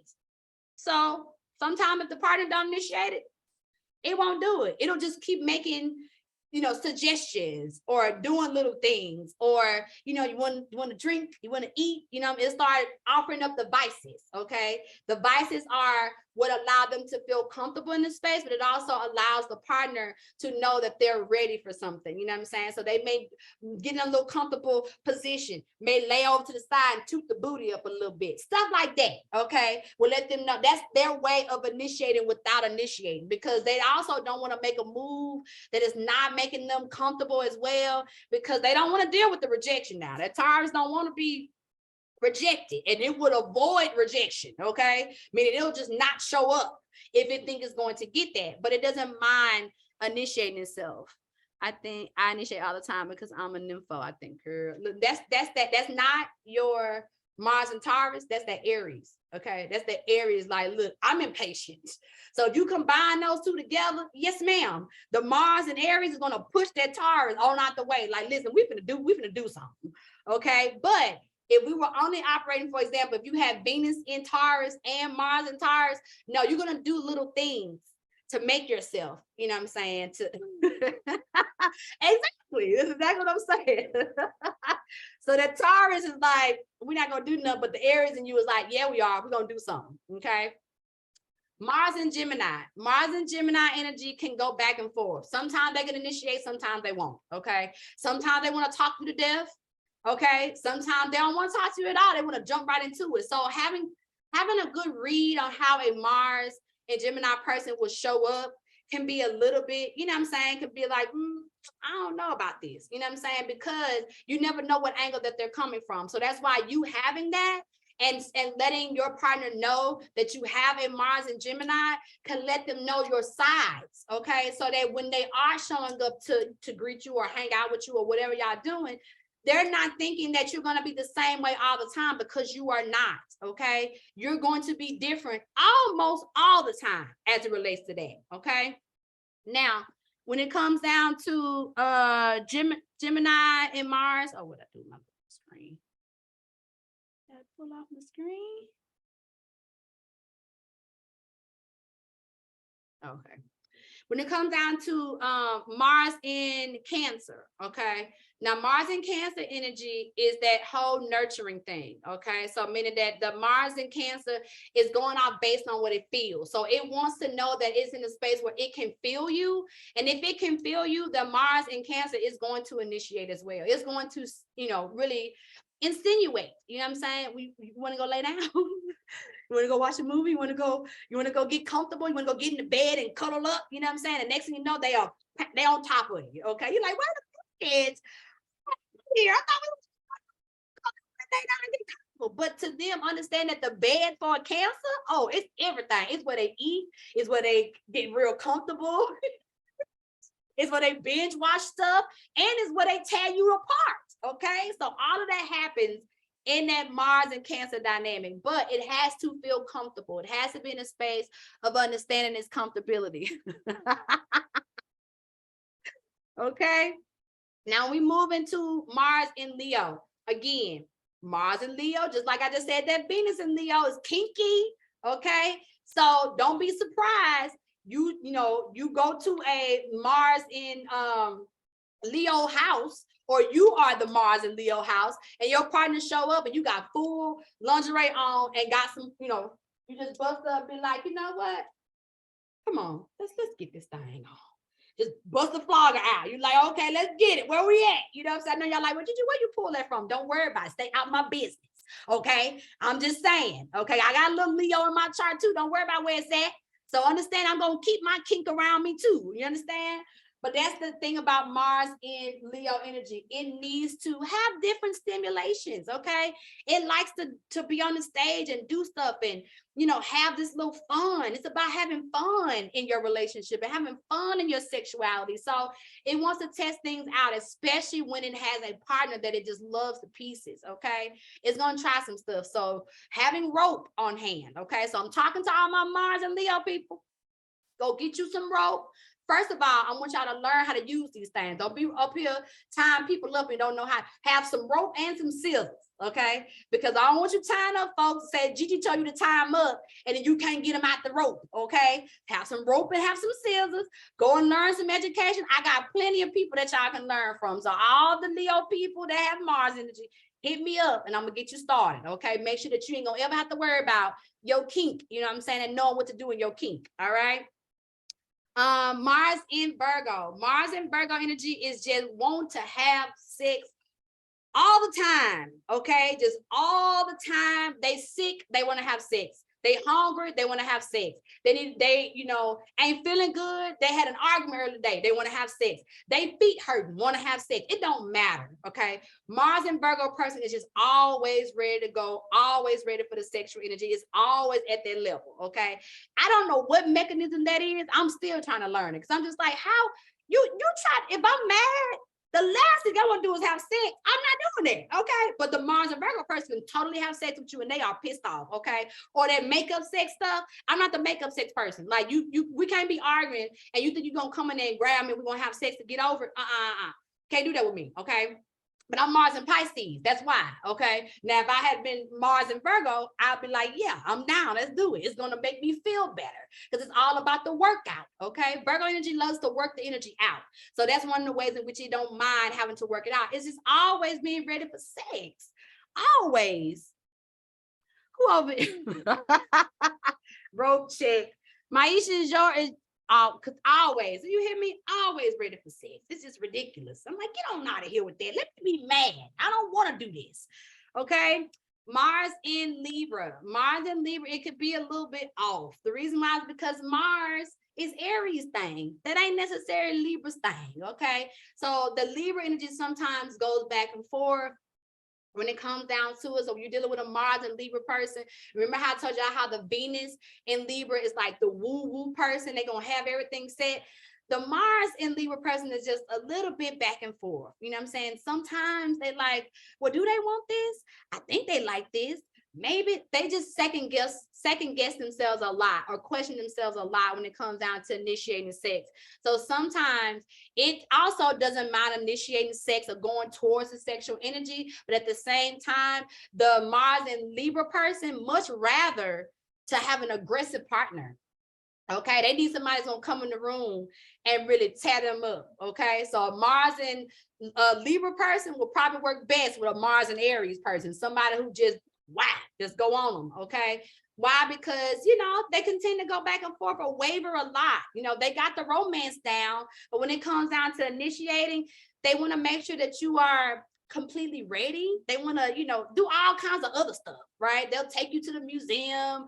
Y'all go out for ice cream and go walking, and they want to do all this romantic stuff, but the sex energy is like, where is it? Are we going to do it or not? So they don't mind really having that initiation thing, but it's going to have to be after the partnership or the partner initiates. Okay. Mars in Scorpio. Mars in Scorpio is a sex demon. No, I'm just kidding.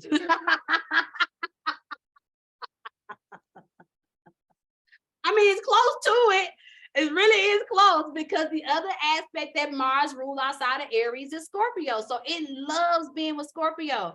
And when it is in the place of Scorpio energy, baby, when I tell you it is very intense, it is very like outer world energy. Okay. Like, don't care where you do it at, you know what I'm saying? It's sex in the car, sex in the bathroom. It's like all these random places because the Scorpio energy is like, I just kind of want it. I just want to really get into it. So Mars and Aries and Mars and Scorpio have a lot of similarities. The only difference is that Mars and Aries is going to be real playful, as it's like dealing with his partner, whereas that Mars and Scorpio energy is like ready to attack you, okay?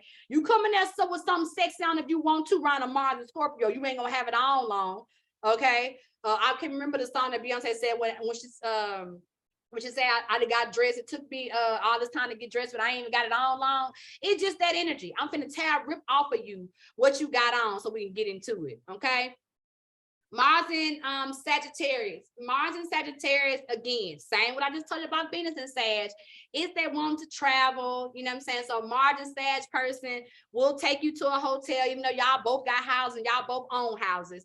They gonna go and take you off somewhere. Y'all gonna go to a lavish hotel and go and have a nice little, rendezvous, okay? Something that is very stimulating or allowing that Sagittarius energy to feel like, y'all are traveling or doing something, okay? So a Mars and Sag person has the best sex when they're on vacation. Okay, when they go out of, especially if they got a partner, they go on vacation.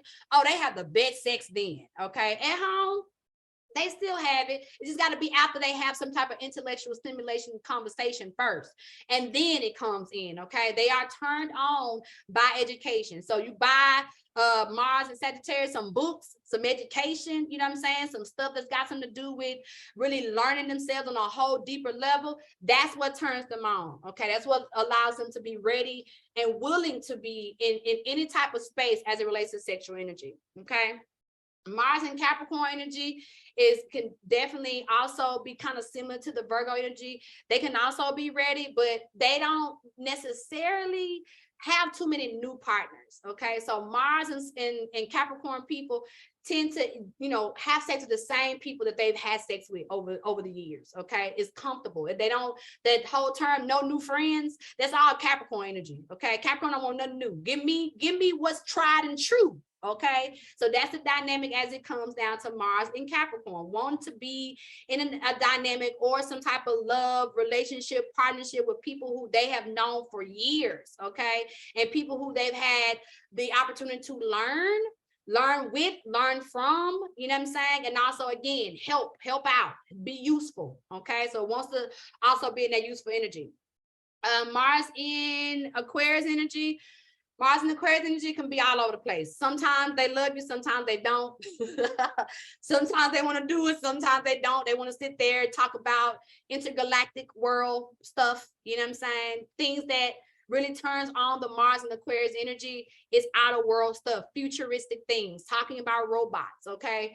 From the point to where when it comes down to it, you know what I'm saying? A Mars and Aquarius person sometimes don't even really find themselves in partnerships, okay? Meaning that they're in partnerships, but they get out of it because the how it's being initiated is just not making them feel understood. Again, the key word to the Aquarius dynamic in Venus and Mars is understanding, okay? So if it's not being understood, there is no sex. I'm not doing it, okay? They will have sex with themselves, okay? And they don't mind doing it. So they probably have a vast array of toys that they use for themselves, because when it comes down to it, you know, they want to make sure that they are being understood first. Mars in Pisces. Who Jesus? Back to me again, huh? Mars and Pisces, the old man, the old woman, okay? So we like traditions and sometimes we don't, okay? We also like to be wooed and sometimes we don't, okay? We like this energy of comfortability, but also this nurturing energy as well, you know what I'm saying? Or somebody who we know is definitely going to, you know, kind of allow us to slow it down a little bit and really take the time with it. We ain't rushing this thing, okay? What I mean is, I say all the time, I want sex for some hours. I don't want no 10, 15 minutes. You have to give me some time. I want some time in it, okay? That's the only way I know I'm being loved right and properly, if I know I got the time to do it. So Mars and Pisces people need that space. They need that time. Do not rush us, okay?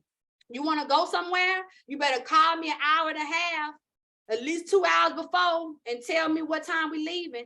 Because if you call me, you know, I had a partner that do that. They wanted to take me out and he surprised me to take me to breakfast. Oh, baby, we had an argument. It was a fight. And he's like, how am I fighting to take you somewhere? Because you popped up on me. Don't pop up. Tell me we're about to go somewhere. I need that energy, okay? I'm the old woman when it comes down to how I'm initiating things. And if you really want some sex out of me, you're going to also have to plan that out too. I need some plans so I can work that in my vibration. I need to give some time for that, okay? So those are our energies when it comes down to it. And I'm going to also send you this too, so that wherever your Mars energy is in the particular houses, it's going to also give you some more just broken down energy on how to navigate that when you are writing out your agreements, okay? See who's saying something. Run me that. That's what I'm saying. Like, give me some time. I need some time for that thing so I can have it all night. You finna come over here for 30 minutes? Don't come. If all you gonna give me is 30 minutes, I don't want you. Don't worry about it. Now I do it myself. You know what I'm saying? Now you got some time for me? Okay, then we at it. We can do it. Okay. All right. So the relationship agreement. Now.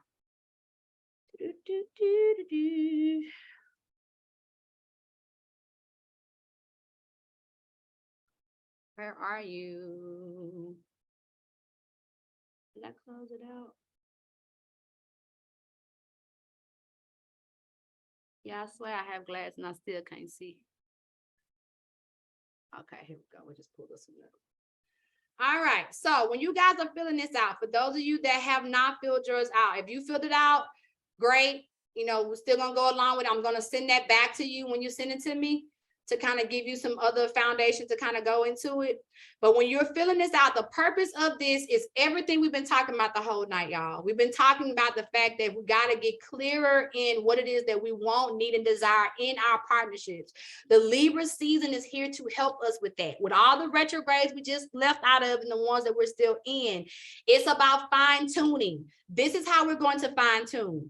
In this relationship agreement, the purpose of it is for you to state your wants, needs, and desires between any connected soul within a cycle of relating. So it does not have to be people that you are romantically involved with. I want you to also use this as you guys bring in new friendships. A lot of us also went through a clearing of our friends, okay? A lot of the people who was in our life before, we kind of had a separation because they're on a different level than we are, right? They gone somewhere else and we are too. That's okay. And no need to be sad about that because now we're making room for new people, okay? Of all kinds of new people. So before we allow ourselves to repeat the same mistakes, it's time to get really clear on what we want, need, and desire from all of these relationships, okay? So this agreement is for you first. If you are already in a relationship, meaning a partnership relation, a sexual partnership, then the second agreement you're going to do is between you and that partnership, okay? If you have a situationship, because I can hear y'all already in my head, something, well, Gigi, I ain't in a relationship, but I kind of got something going on. Well, good. You kind of got something going on. That's what I'm talking about them too, okay? Your situationship is the same. The second agreement is going to be for that. The third agreement is going to be for any family relationships that could be testing and trying for you right now. Any friendships, girlfriends, friends, co-workers, whatever the case may be, it's going to be for that third, okay? So I want you, and you can use it as many times as you want for however many partnerships that you need, but we're going to start off with just those three, so y'all can get used to defining what you want prior to saying yes to these relationships, okay? Now, understand that when you are filling this out, especially the one between you and your situationship or your partnership, that the agreements that you're filling out is non-binding. Okay, so don't be taking this stuff into court. Be like, well, he said he was gonna do this, and I told him I was gonna do that. Ain't got nothing to do with court. Okay, this right here got everything to do with a spiritual contract. These are spiritual agreements that we're doing. Okay, but the agreement is for anyone who decides to engage both platonic or non-platonic within a cycle to remove anticipation of expectations, okay, of what could be. That's what we do. We have sex or we don't have sex or whatever, but we lead into these relationships with all of these expectations that are not real. Don't nobody know about what you want because you ain't never said it. So a lot of this stuff has everything to do with you not moving. From this day moving forward, stop moving into relationships with expectations and move into relationships with a clear definition of what you want, need, and desire, so that when those things don't show up, again, it's about your boundaries, right? So if you let a person know what you desire and then you put it out there and clear, and they be like, okay, well, cool. These are the things that I want. If you start to move in that way and the partnership is not moving in that way, then you can come back and sit down and be like, hey, well, listen, this is not really going the ways in which I thought it was going to go. How can we readjust this? How can we put something else in place? Okay, because if we can't put something else in place, it may be time for us to go our separate ways. Okay, learn how to separate in an agreeable way. And the ways in which you can do that is by knowing that this is about boundaries. Don't force somebody to be something that they're not. If they're not that, even if they agree to it, if they're not showing, AKA Mars, if they're not initiating themselves on it, baby girl, baby boy, they don't want it. They don't want to do it. And that's okay if they don't want to do it, okay? Because again, there are people that are out there that want to do this with you, but you are wasting your time with people that don't. And that's what the frustration is, okay?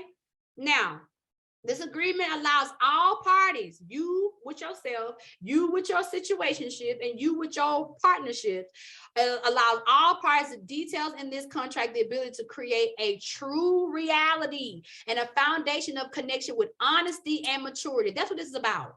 This is the way we move in maturity. If you cannot open your mouth to communicate your want, needs, and desires, you are still dealing with some levels of immaturity. okay? Immaturity is what keeps us out of our divinity. If you want to know what a divine masculine and divine feminine person is, it's someone who is operating in maturity. So that's what we're doing. We want to be divine, right? We come here to be divine spirits, right? It's about maturity, okay? So when you go into it for this first line, it's about you and you. So this agreement is between me, Gigi, with Gigi, okay? Put the date of the agreement. These other days is because if you have to go in and amend the agreement, this is what you use the other days for. So the first day should be when you first fill it out. Put that on, okay? If you have to go back and redo it or add something to it, then you want to go in and put the second date so you can just be on top of what it is that you're doing, okay? What are some words that describe this relationship? So what are some words that describe you to you? How do you feel about yourself? How do you feel the relationship exists between you and yourself? You know what I'm saying? With me, it's fun, confusing. It's about Gigi with Gigi. It's fun, confusing, and a lot of growth. Okay, I'm constantly growing. I'm constantly pushing my head against a wall and forcing myself to change. Okay, this is what you want to put down. Words that currently describe how you feel about yourself and the relationship you have with yourself. Okay, what are the wants? What are your wants for this relationship? Now, there's a difference between a want and a need. Okay, wants are things that you desire, but if you don't get it, it's not a deal breaker. Okay. So what do you want from you? Well, what I want from me is to go take some snorkeling classes in the ocean, but I'm a little bit afraid of the stingrays. I'm a little bit afraid of some of the fish that's out there, okay? But I'm not gonna let that stop me, okay? So I want to be a little bit more adventurous in Mexico. I don't want to just be this Mars and Pisces and be so caught up in my place. And, you know, I go out for a few hours and I come back in here and I ain't doing nothing else. I want to fully expound on where I am, okay? So this is something that I want. If I don't do it, it ain't gonna kill me, but I want to do it, okay? What are needs? Now, needs is something that you must have. There's no negotiation, okay? I need this, okay? So a need is, I need to make sure that I am working out 3 to 4 times a week, okay? That's not a want. That's a need. Why? Because I'm 43.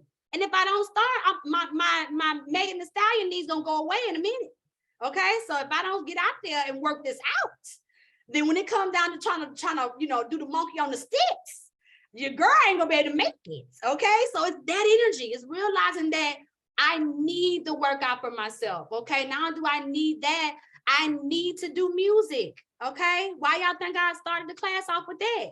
Because that's something I need to do, because when I sing, it makes my heart feel good. You know what I'm saying? It charges my body up. I feel electric and big. It's like my Jupiter gets bigger when I do it. You know what I'm saying? These are what I mean when I'm talking about needs, stuff that you cannot make it in this life without. What do you need from you? Okay. Desires. What are the desires for me? So the desires can be a little bit confusing, because you can be like, well, what's the difference between wants and desire? Desires to me is something that just like when you think about it, it's just like it make you giggle, right? So when it comes down to my desires, like my desires of, you know, being, not to use Mexico, for example, like nobody knows me here, which is really good, right?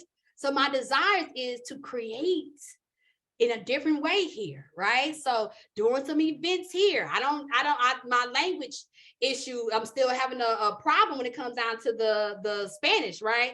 But when I get to the point, I can already see myself when the Spanish get really good, I can see me teaching some astrology classes live here in Mexico in Spanish.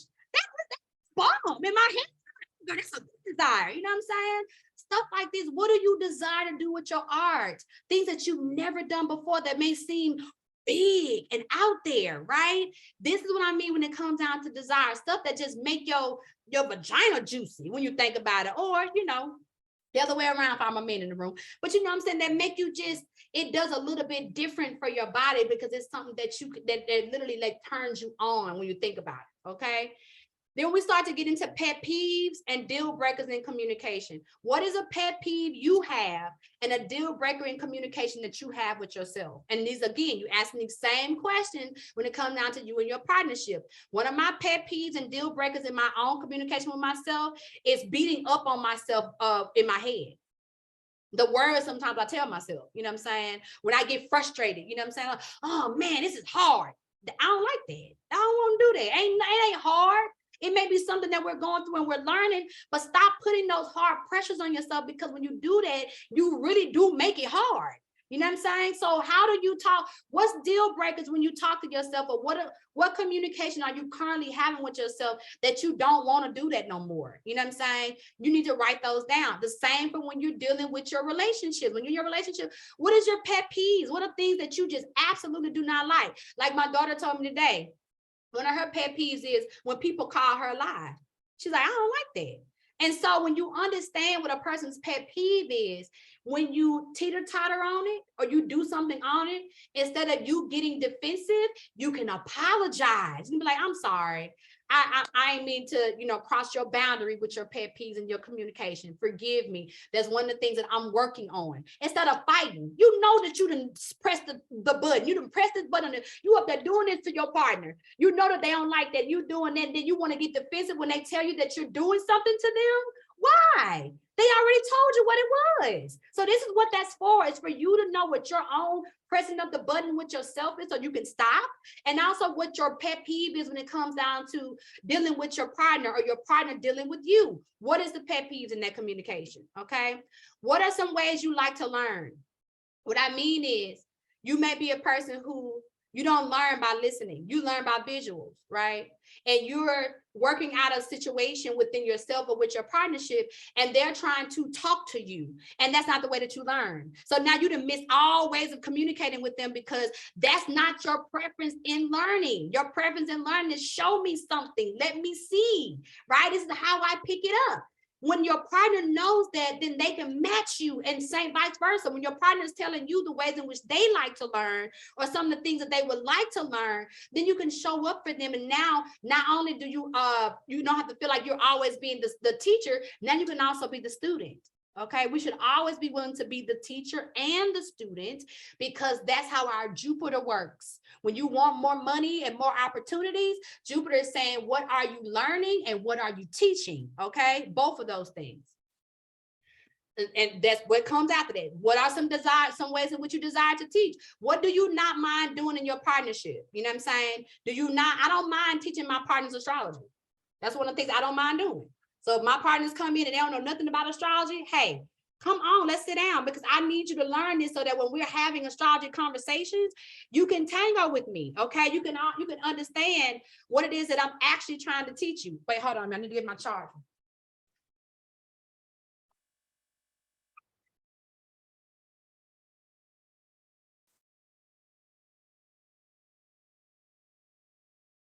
All right.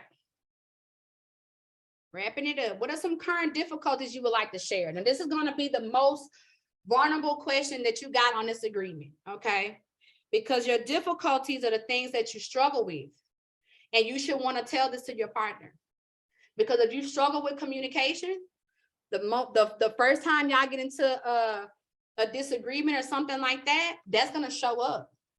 And it's going to not only show up, it's going to cause a huge conflict in your relationship, okay? So what are some difficulties that you have?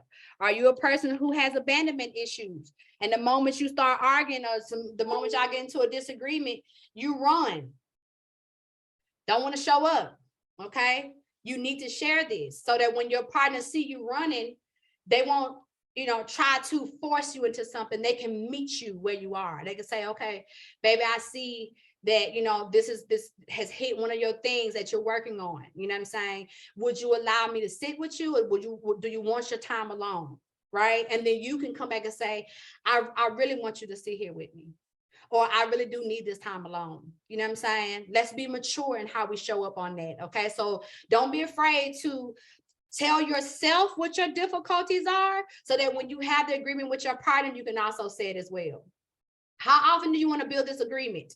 With yourself, you should be checking in with yourself every 3 months. Every 3 months, you need to be rechecking. What do I need? What do I want? What do I desire? What are my pet peeves? What are my issues? What's going on? What do I need to clear up at this moment? When it comes down to your partnership, you should be checking in every 3 months.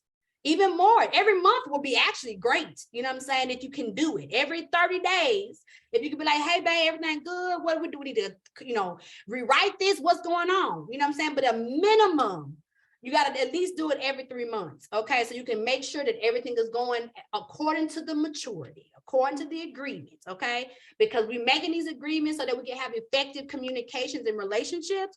But these are not agreements that's supposed to last forever. Okay, they should be changing because you are changing and growing. If it's not changing and growing, something's wrong. Okay, you're missing something. All right, so you can put on here how often you want to do it. You want to do it every month, every 3 months, or however, but it needs to go on these lines. Okay, what is your preferred way of communicating? Example, I'm a person who's on my phone all day. I'm a coach. Okay, so when it comes, I don't want to talk on the phone. I don't want to do that. Okay. We can maybe FaceTime or you can text me. Texting is my preferred way of communicating because I'm tired of having that phone to my ear or I'm tired of that. Okay. So I let my partners know, like, listen, you can text me. We can do voice notes. Even my clients, I tell them that too. Like, hey, voice note me. Why? Because I'm always on the phone and I need a break. I need a break from it. Okay. So letting my partners know that I'm not a person who wants to sit on the phone all the time has really helped my relationships, because when they try to call me and I don't answer, they know why. It's not that I'm ignoring them. It's because I don't want to do this. Okay. So they immediately text me, hey, what you got going on? I want to talk to you for a minute. Or, hey, you know, do you mind if we FaceTime a little bit? You know what I'm saying? Those things work. What is your number one love language? Okay, now we just went through all the love languages, did we not? Did we just not go through y'all love languages and your sexual language? So when it comes down to what your love languages are, it should be clear. Mine is understanding, okay, that I'm weird as hell, okay? And ain't no telling what angle I'm gonna come from, but you better be ready, okay? I may show up one day to the house like, hey, we're gonna have a nudist party, just me and you. They're like, what? I know, it's just something I thought about. I thought maybe you'd be down for it. You know what I'm saying? But having that energy, knowing what your love languages are and how you like to be loved on is extremely important to your partners and to yourself, so you can know how to treat yourself. Any additional notes you want stated in this agreement? Now, this is where you're supposed to put everything down that you have not had a chance to say.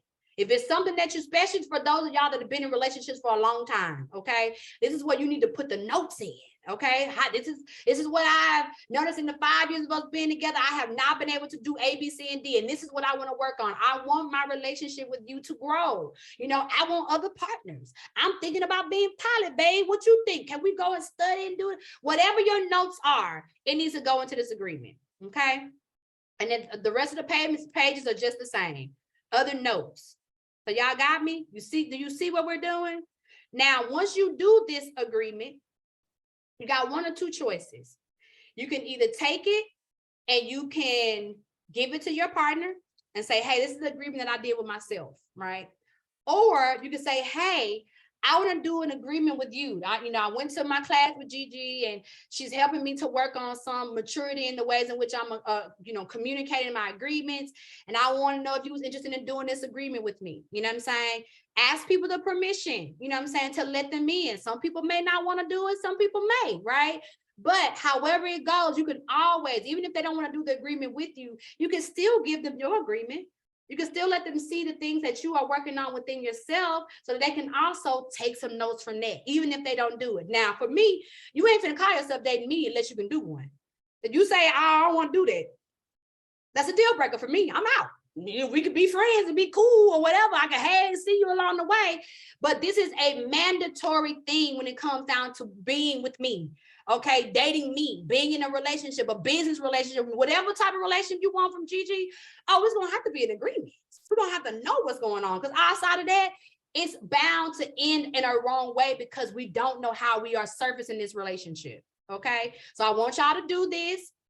The one that you're doing with yourself is the one that you're sending to me. The one that you're doing with your partnership, you don't have to send that to me. If you want to send it to me for me to look at it, I don't mind doing it. I don't mind looking it over for you and your partner to make sure that y'all are in alignment or in synergy. I don't mind that. But definitely you got to send the one for yourself, okay? Because if you know what you are loving on for yourself and how you're initiating things for yourself, your wants, needs, and desires, it's going to be easy peasy with everybody else because you know how you're leading off. Okay. All right. That's it for the relationship agreement. And the last part is the medical astrology, and I'm gonna let y'all go. Unless y'all got some questions. Those of y'all that have questions, you can just stay and we can talk for a minute. Okay. All right. So the last part is, all right. So another tool that I want y'all to also take down, I'll send to y'all. This right here is my medical astrology buddy. Okay. It's called Greek medicine. And basically, it breaks down all of the axes, all the medical axes. Okay. So if you want to get into how pathology works in the body as it relates to the actual astrological aspects, along with the energy of what it's actually doing to you, this is your tool to use. Okay. GreekMedicine.net. It's just one of the many ones that I use, but this is my favorite one because it's like I could go to it quick and pull up what I need.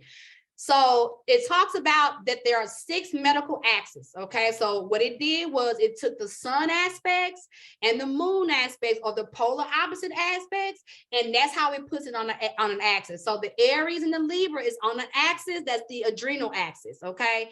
The adrenal axis covers the kidneys, the adrenal glands, the eyes, the head, the cranium, the lower back, lumbar spine, bladder, a genitourinary system, especially for men, and hips and the loins. Okay. So the Aries part is the choleric sign, which due to intense, driven, competitive nature is more prone to anger, stress, which depletes and weakens the adrenal glands. Okay. The Libra side is the air aspect of that rules the kidneys and the lower back. The kidneys and the genitourinary system are only as strong and healthy as the adrenal glands, which are its energetic support. So think about that, right? The Aries leads off into how the actual kidneys and all the stuff that the Libra rules has everything to do with how we function our anger, how we function, the stress that we're thinking about. Now, the Aries rules the head. So everything up here, so headaches, sinus issues, or, having any type of stuff going on in your head, even when it comes down to like memory or feeling fatigue, stuff like that, all deals with the head, right? But once the head becomes an issue, now the kidneys are starting to have an issue. Now the lower back is starting to have an issue. And some of our sexual organs are having an issue too, because of the stress that the Aries leads off with the anger and the stress, and then it goes right into the kidney system, okay? Now, when it comes down to the Aries side, the renal axis is much prone to stress disorders like headaches, migraines, and exhaustion. Like I just said, the eyes are also affected. Okay, so when you feeling tired in the eyes or having eye issues, those of us who's wearing glasses or whatever, now don't get me wrong, as we get older, our eyes just get weakened anyway, right? But it gets weakened anyway because of the stress that we had in our younger days. Okay, so to keep the eyes stronger, to keep the eyes from being so tired, you gotta get rest. Okay, so take naps. Learn something from the babies. What babies do, they don't never sleep the whole 8 hours, but they're gonna take multiple naps. Okay, so if you are a nap person or not a nap person, getting some naps in helps you to deal with the exhaustion. So it can also help to alleviate a lot of the stress that you're dealing with. Okay. Now, on the Libra side, the adrenal weakness and the exhaustion will weaken the kidneys and the genitourinary system, making one vulnerable to urinary debility, urinary tract infections, inflammation or irritation, uremia or gout. Okay, so if any of those things sound familiar to you, now you know where they're coming from. Okay, it's coming from the areas of your chart that's operated by the Aries and the Libra. This is important because every year during this time period, you have the opportunity to not only strengthen your urinary tract, but also strengthen the energy that as it relates to your head. So this is one of the things I'm gonna get y'all to do, right? That's homework too. I want y'all to go to the store. Now, and if you have a Trader Joe's around you, that's the store I recommend you go to. Go to Trader Joe's and go and get you some unfiltered, undiluted cranberry juice. Okay. If you don't have a Trader Joe's around, go to Whole Foods. If you got a Whole Foods around, okay, Whole Foods is also somewhere that has it. If you don't have a Whole Foods around and you have a Kroger or a Kroger brand store, because Kroger got a whole, it's a whole family of them, right? Go to Kroger, and all of these stores has undiluted cranberry juice. So when you pick it up and read the ingredients, it should only say cranberry juice. That's it. It shouldn't say water, nothing. It shouldn't say water, sugar, a grape apple. It shouldn't say none of that. It should only say cranberry juice. And I want you to drink it for the rest of the Libra season. What is it going to do? It's going to flush out your kidneys. And what's already stored in your kidneys is all the anger and all the upset energy, all the stress that you've been carrying from Aries season at the beginning of the year is now sitting in your kidneys, okay? Flush it out. The way you're going to flush it out again is unfiltered, undiluted cranberry juice, more water, okay? So making sure that you do this is what's going to help you. Another thing is I already told you, take naps. Even if it's 30 minutes, I know a lot of y'all, I get frustrated with 30 minutes. No, trust me, 10, 15 minutes will reset your body like nothing else. So naps and cranberry juice is what I'm asking y'all to do to flush your bodies out, okay? Since the kidneys and adrenal rule the lower back, disorders like the lumbago and the sciatica are also part of the clinical picture. Another possibility are certain forms of chronic and congenital asthma. Did y'all hear me? Are you asthma people? Respiratory weakness. Those of you that have problems breathing at night, you know what I'm saying? Snoring, that kind of stuff. That's something dealing with respiratory weakness, okay? As well as involving adrenal weakness or exhaustion. Psychosomatically, this axis represents tension in one's relationships and partnerships, okay? Which is basically a conflict between your personal power and your initiative, Aries, on one hand, and your consideration, difference, and compromise, Libra, on the other. It causes a lot of frustration and aggravation, particularly in the male, which can manifest as irritation or inflammation of the genitourinary tract, which he uses to plunge into his partner. Okay, so meaning that this can start to cause ED issues, okay, issues in the prostate, because the prostate and the kidneys are right beside each other. Same with us women. Understand that we don't have a prostate, but you do have a Skene's gland. Your Skene's gland, and that the thing that's responsible for helping you to not only squirt but gush, have different levels of orgasm, is the same. This is the sexual axis we're talking about. The kidneys have a lot to do with the healthy energy of your sexual energy. So does dealing with a lot of the whole vibration of the Aries dynamic as well. It's Aries is Mars. I just said it's Mars energy. So this is a sexual axis that gives you your youthful energy. Okay, know where the stress is coming from. So you're going to immediately feel the moment you take that first little shot, and you can do 4 ounces of the cranberry juice. You ain't got to do a lot, and do not dilute it with nothing. So you can put it in a little shot glass, do 1 ounce or several times, 3 times a day. Or you can go ahead and pour you about 4 ounces amount and drink it, and let that carry you throughout the day for the rest of this season. And watch how your body feels. Watch how more juicier your body feels. Watch how much more erect your body gets. You know, okay, talking to the men. Watch how much more erect your body gets by you flushing all this stress and all this confusion and all this mental stuff that you've been doing to yourself since Aries season. It's time to let it go. Okay. Y'all got it? I done talked to y'all enough to death. Let me stop my share. Let's see what y'all been saying to me. I need an agreement, please. Valerie, it's on your email. I sent out an email to y'all right before class. It's probably like an hour before class. It should be on there. Okay. Let's see. Juice and naps. That's it. Cranberry, undiluted cranberry juice and naps, and your relationship agreement. Those are your only homework for the rest of this month. Now, you only got about 2 weeks left before we go into Scorpio season. The Scorpio season is going to be all about the sex. Now, it's going to be all about the sex. It's going to be death and transformation, as well as boundaries. Okay, so our classes that month is going to be on those things. Boundaries, and make sure you got clear boundaries, because after you do this agreement, again, the boundaries should be clear. We should know exactly what it is that we're doing based on what we're setting in space, right? But when it comes down to that as well, it's also about the sexual initiation again, because it's still Mars is there. Mars and Pluto is what rules the whole Scorpio dynamic. Okay, Marcel said juice and naps, that's homework in preschool. Exactly. Okay. That's exactly what it is. Okay. So that should be perfect. Not too much work. Okay. All right. Well, that's the end of class, y'all. Thank you. Now, for those of y'all, do anybody have any questions about your aspects? You got any questions about your Venus or your Mars? Do you have any questions about the relationship agreement?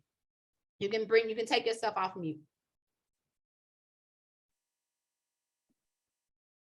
We're not required to give it to the other person, correct? Drea? You said I could ask a question. Venus and Aries, ma'am. Yes, you need to give it to the other person. What you mean? Why would you not want to give it to them? Let's start there. What is the resistance between you giving the contract to your partner? Because he's not my partner. It should be to give, right? If you have a partner, that's who you give it to, right? I mean, that's my understanding. So let's go back even more. Okay, this is for all you Venus and Aries people, because this is all of y'all, okay? So if he's not your partner, what is he? Nothing.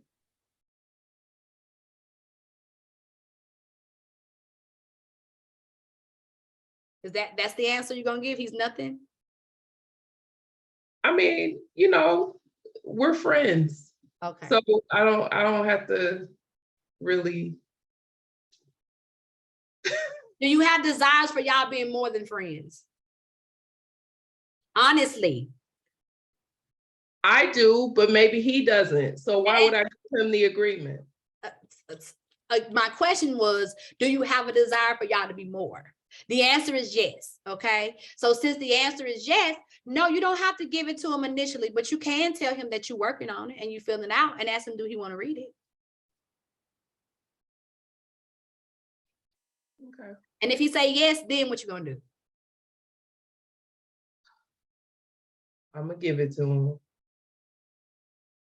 Ta-da!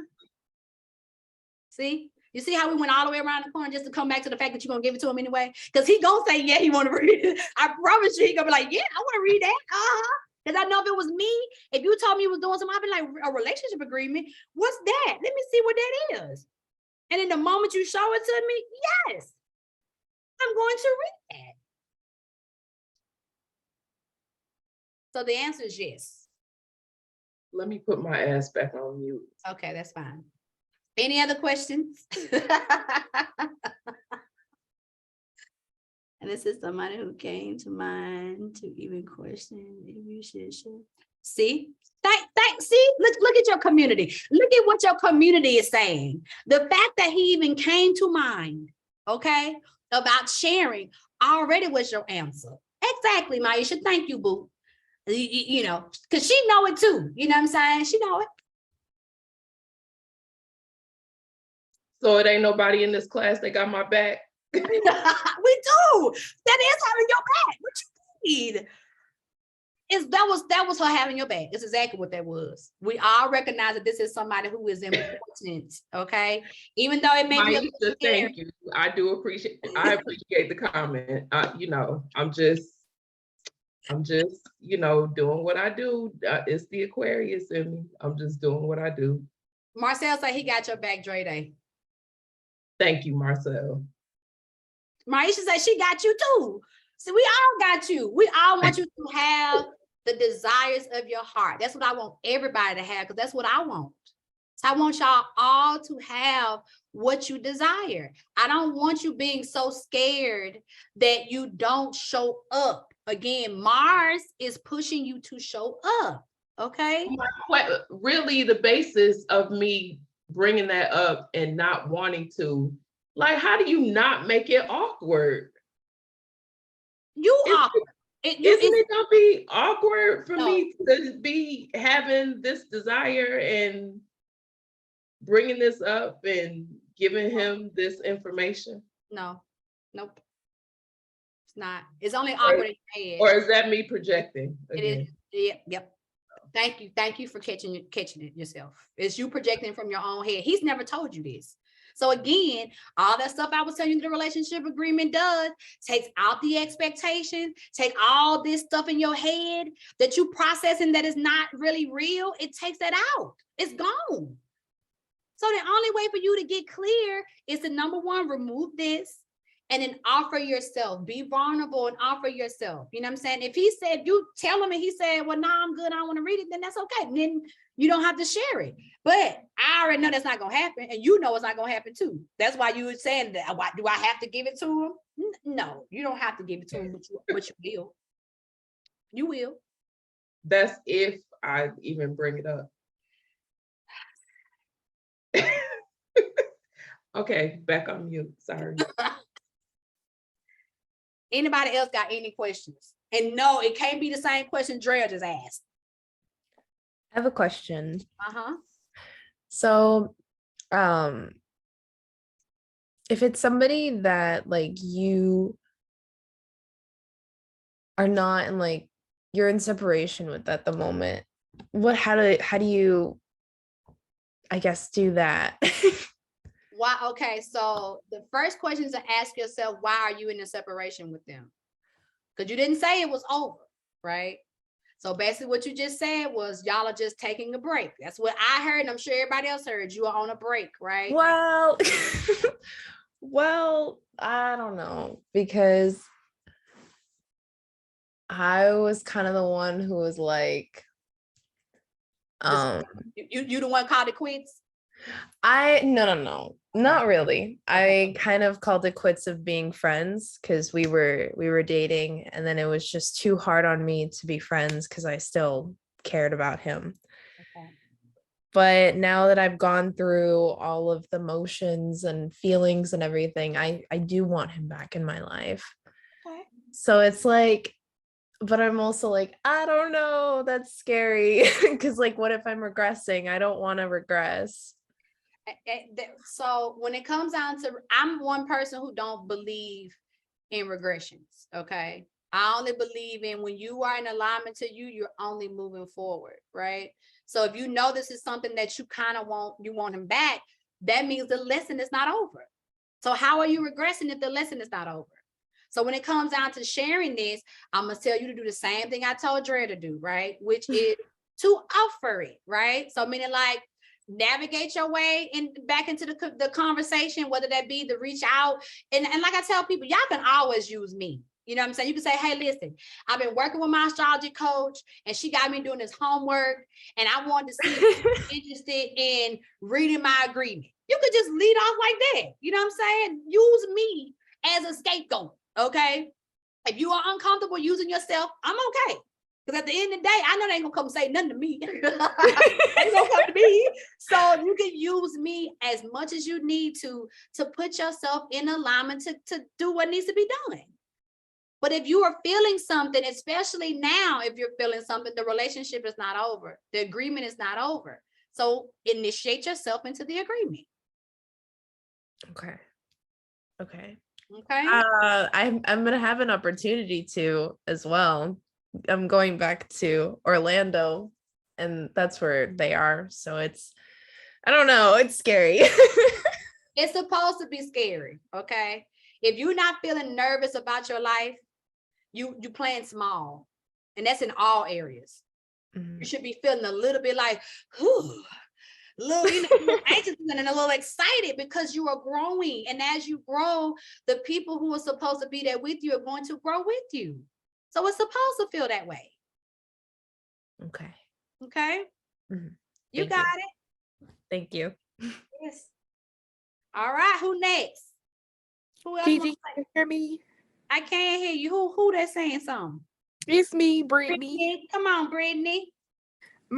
Well, I guess my Mars is in Taurus and my Venus is in Pisces. But my problem is I took a look at the agreement today, like when you sent it, and as you was going through it, and a lot of my answers was, I don't know. I look at it and I'm like, I don't know. Well, you know what that means? You need to sit down and really spend some more time with yourself.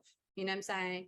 Because if you don't know what you want, it is impossible for you to draw in what you need. It's impossible.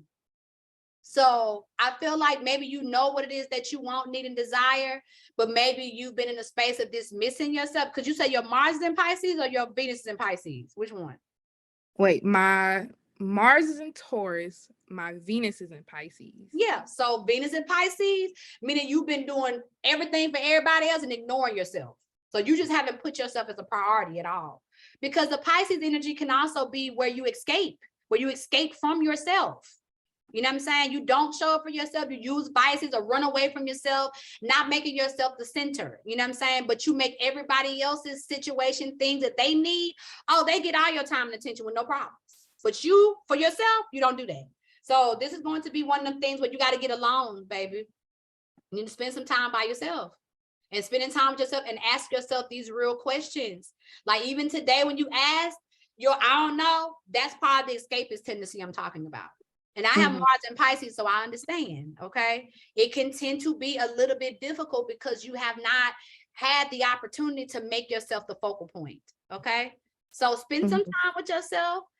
You ain't got to rush it, but you do have to answer those questions. Even if you answer them, understand that even when you answer the questions, you can change them. So don't trip yourself up into thinking that once you say these answers, that's it. That's the end. No, we got to get in the door. So even if you say, I don't know, but I feel like, right? I'm using these words to activate stuff. I don't know, but I think, right? I think it's a Pisces term, okay? You know, or I dream is Pisces terms, okay? I feel is a Cancer term, still water, still the same thing. So you can lead off. Y'all can use keywords to help start your sentences, okay? And you can change them, but you do have to write something. Don't let yourself get through this Libra season without you holding yourself accountable to saying something to you, okay?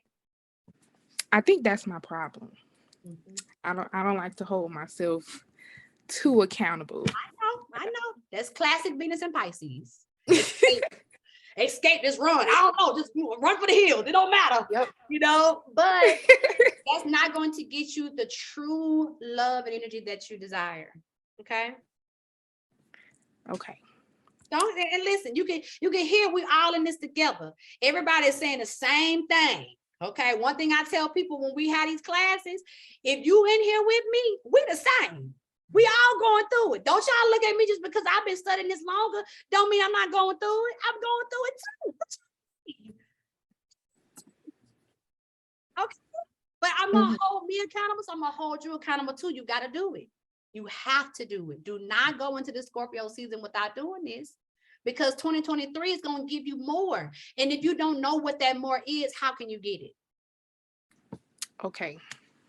I'm going to put a deadline on it, or I'll just never do it. Don't worry, I'm going to give you the deadline. You need to worry about that. I'm going to give you a deadline to send it to me, and you're going to be fine. Okay? All right. Anybody else? G. Couture had put in the comments a question about the business part of it. Okay, for those with absolutely no romantic partners, what's the best way to introduce this to business relationship, especially if they don't necessarily align with this mindset? Okay, so what makes you think they don't align with the mindset?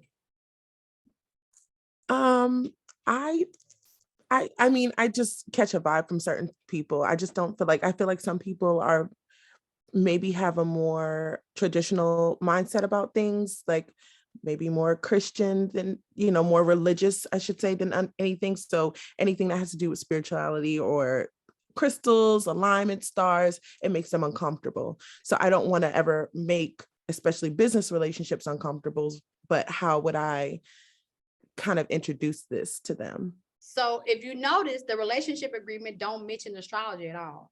It's not on You're there. right. It don't mention astrology. It don't mention spirituality. It only mentioned agreement conversation. So there's nothing that would even let them remotely even believe that it's on non-traditional ways. This is purely you coming from saying, hey, listen, and this is one of the ways in which you can initiate the conversation to kind of see how it will ride out. So meaning like, hey, listen, I'm moving forward. I'm starting to make sure that I'm doing what I need to do and be in alignment to all of my partnerships. So I want to make sure that I understand what it is that your wants, needs, and desires are, you know, when it comes down to this, so that we're not moving on just just me thinking I know. I would like to be clear on what it is that you want, need, and desire when it comes down to us working together. You feel what I'm saying? Use it as one of those tools. Like, hey, so you know how you sit down and do a intake conversation or initial conversation? This could be one of the documents you use for initial conversations. And if it's a relationship that has already started or whatever, and it's something that you just kind of want to introduce. So let's just say you got a client that you've been working with for like 2 years, right? But y'all are starting to go into a different level of the clientele. You're going to be working with them a little bit more. You can be like, well, hey, listen, before we kind of get into this thing where we're going to be working together, I want to make sure I'm really clear on the things that you wanted and desire from me as being your MUA or being your project manager, whatever the case may be, right? And so that way they'll be looking at it from a perspective of you just making sure that you're doing a great job, and not that it's some spiritual practice thing or some type. You and I both know what it is, but they don't know that. You know what I'm saying? They just feel like it's an agreement that you need to make the union better. Okay. Got it? And if you need my help, you can, you could always reach out and tell me. Yes. All right. Anybody else? I have a question, Gigi. Come on, Maisha. I've been in a long time partnership with somebody, and I mean, you stayed in my business. I'm a Gemini Venus, Virgo Mars. So I am who I am. I have the needs that I have, and so I'm in the kind of relationship, where I'm polyamorous, and my partner understands what my needs are and just kind of what kind of person I am. But on our end of the relationship, I feel like I'm noticing that in the spaces where I want to do this kind of emotional work to make sure that we're communicating and that we're understanding each other and we're not triggering each other, or that we're dealing with whatever triggers are popping up, I'm feeling a resistance on their end. Almost to the degree that even if I say something about a trigger that popped up, they're like, why are you in my business? I'm like, well, your business is becoming my business, so I can't just stay out your business. And so I'm wondering, like, what is a way that I can bring this conversation to my partner without it feeling like I'm saying that something is wrong with you, or that, any of that kind of thing, but just saying like, I want to work on our relationship. And it's not because like I'm comparing you to anybody else, or that or anything else, but like I want you and us to be good. I got you. So the beautiful thing about you having Venus and Gemini is the fact that you got multiple personalities that you can always stand on. So with this situation, what I would do, right, if I was in your position, I would put it all on me. So I would say, hey, babe, listen, I'm doing this work for, to get myself better in the emotional perspective, to make sure that I'm having a better relationship. And so I kind of want to, see how, I could be better for you, right? I could be better for this relationship, because when you're dealing with someone who could be resistant, if you use words like, our relationship need to be better, or you being triggered or whatever, it's a defense, right? So the best way to diffuse defense is to make yourself the target, right? Even though you're not the target, you're just there to clear it up. So make yours, put it all on you. It's been you. I want to get better in the ways in which I'm communicating, because I feel like I'm not communicating great with myself or you. Right. So, and the thing is, part of that is the truth. Part of it is you learning how to better communicate with you, but you're also using words that allows him to be able to get vulnerable with you. Right. Even if it means them being able to say like some stuff that may have triggered, right? You just have to be strong enough to be able to get through the initial part of it so that y'all can get to the healing part. And that is just you taking the blunt on it, because if you're going through the emotional maturity, like you saying, then you should be able to hold space for that. You feel what I'm saying? So turn it around. Don't make it about what y'all need to do. Make it about what you need to do, right? And because this is what you need to do, this is how you want to kind of initiate this. So this is what I wrote down for myself. This is what my wants, needs, and desires are for myself, right? So remember I was telling Drea about the contract, and she was like, well, do I have to give it to him? The contract that you're doing with yourself could be a great way to initiate it. So I'm gonna give you another example. So my parents argue all the time, right? They huge arguments, you know. So when I finished the relationship contract, they just so happened to be in Atlanta with me. So instead of me saying that they needed to fill it out because they did, I was like, hey, y'all, listen, I'm working on this agreement. You know, like I'm really working on my emotional self and really trying to fine tune what this thing looks like. And I made a little PDF that I wanted to share with y'all, and I wanted to see if y'all would look it over for me and then let me know what y'all think about it, right? So I gave my mama one and my daddy one. Gave my mama one, she going through it, and I can like see it in her eye that she like, wait a minute, what's going on? So my daddy, when he got through, he had all kind of stuff to say. He was like, well, you know, well, this is, you know, want, needs, and desires. I don't even think I ever even asked myself those questions. And my mama said, I don't even ask myself them questions either. There's a lot of stuff I'm realizing that I don't even know about myself. That's all I wanted.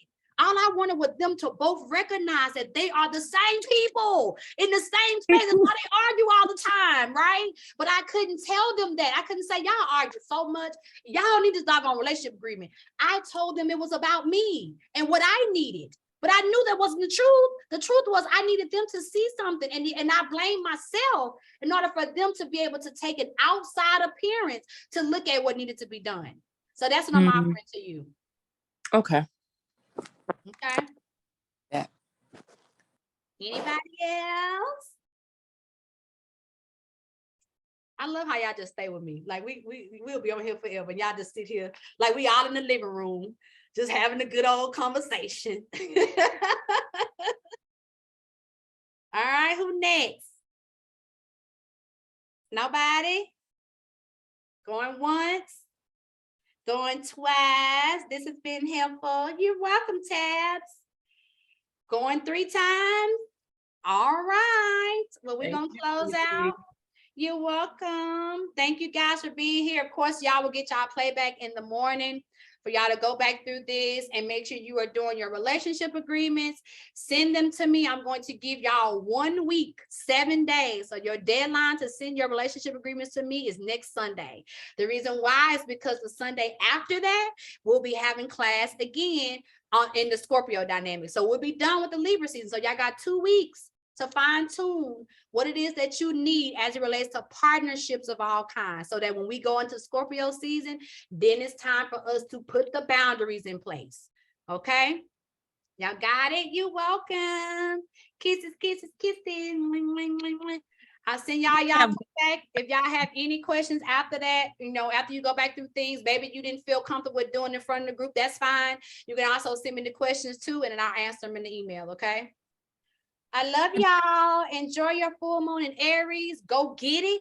Okay. Don't forget your cranberry juice. Okay. Don't forget your naps. All right. And I'll see you guys soon. Love you. Love y'all. Bye, everybody. Bye.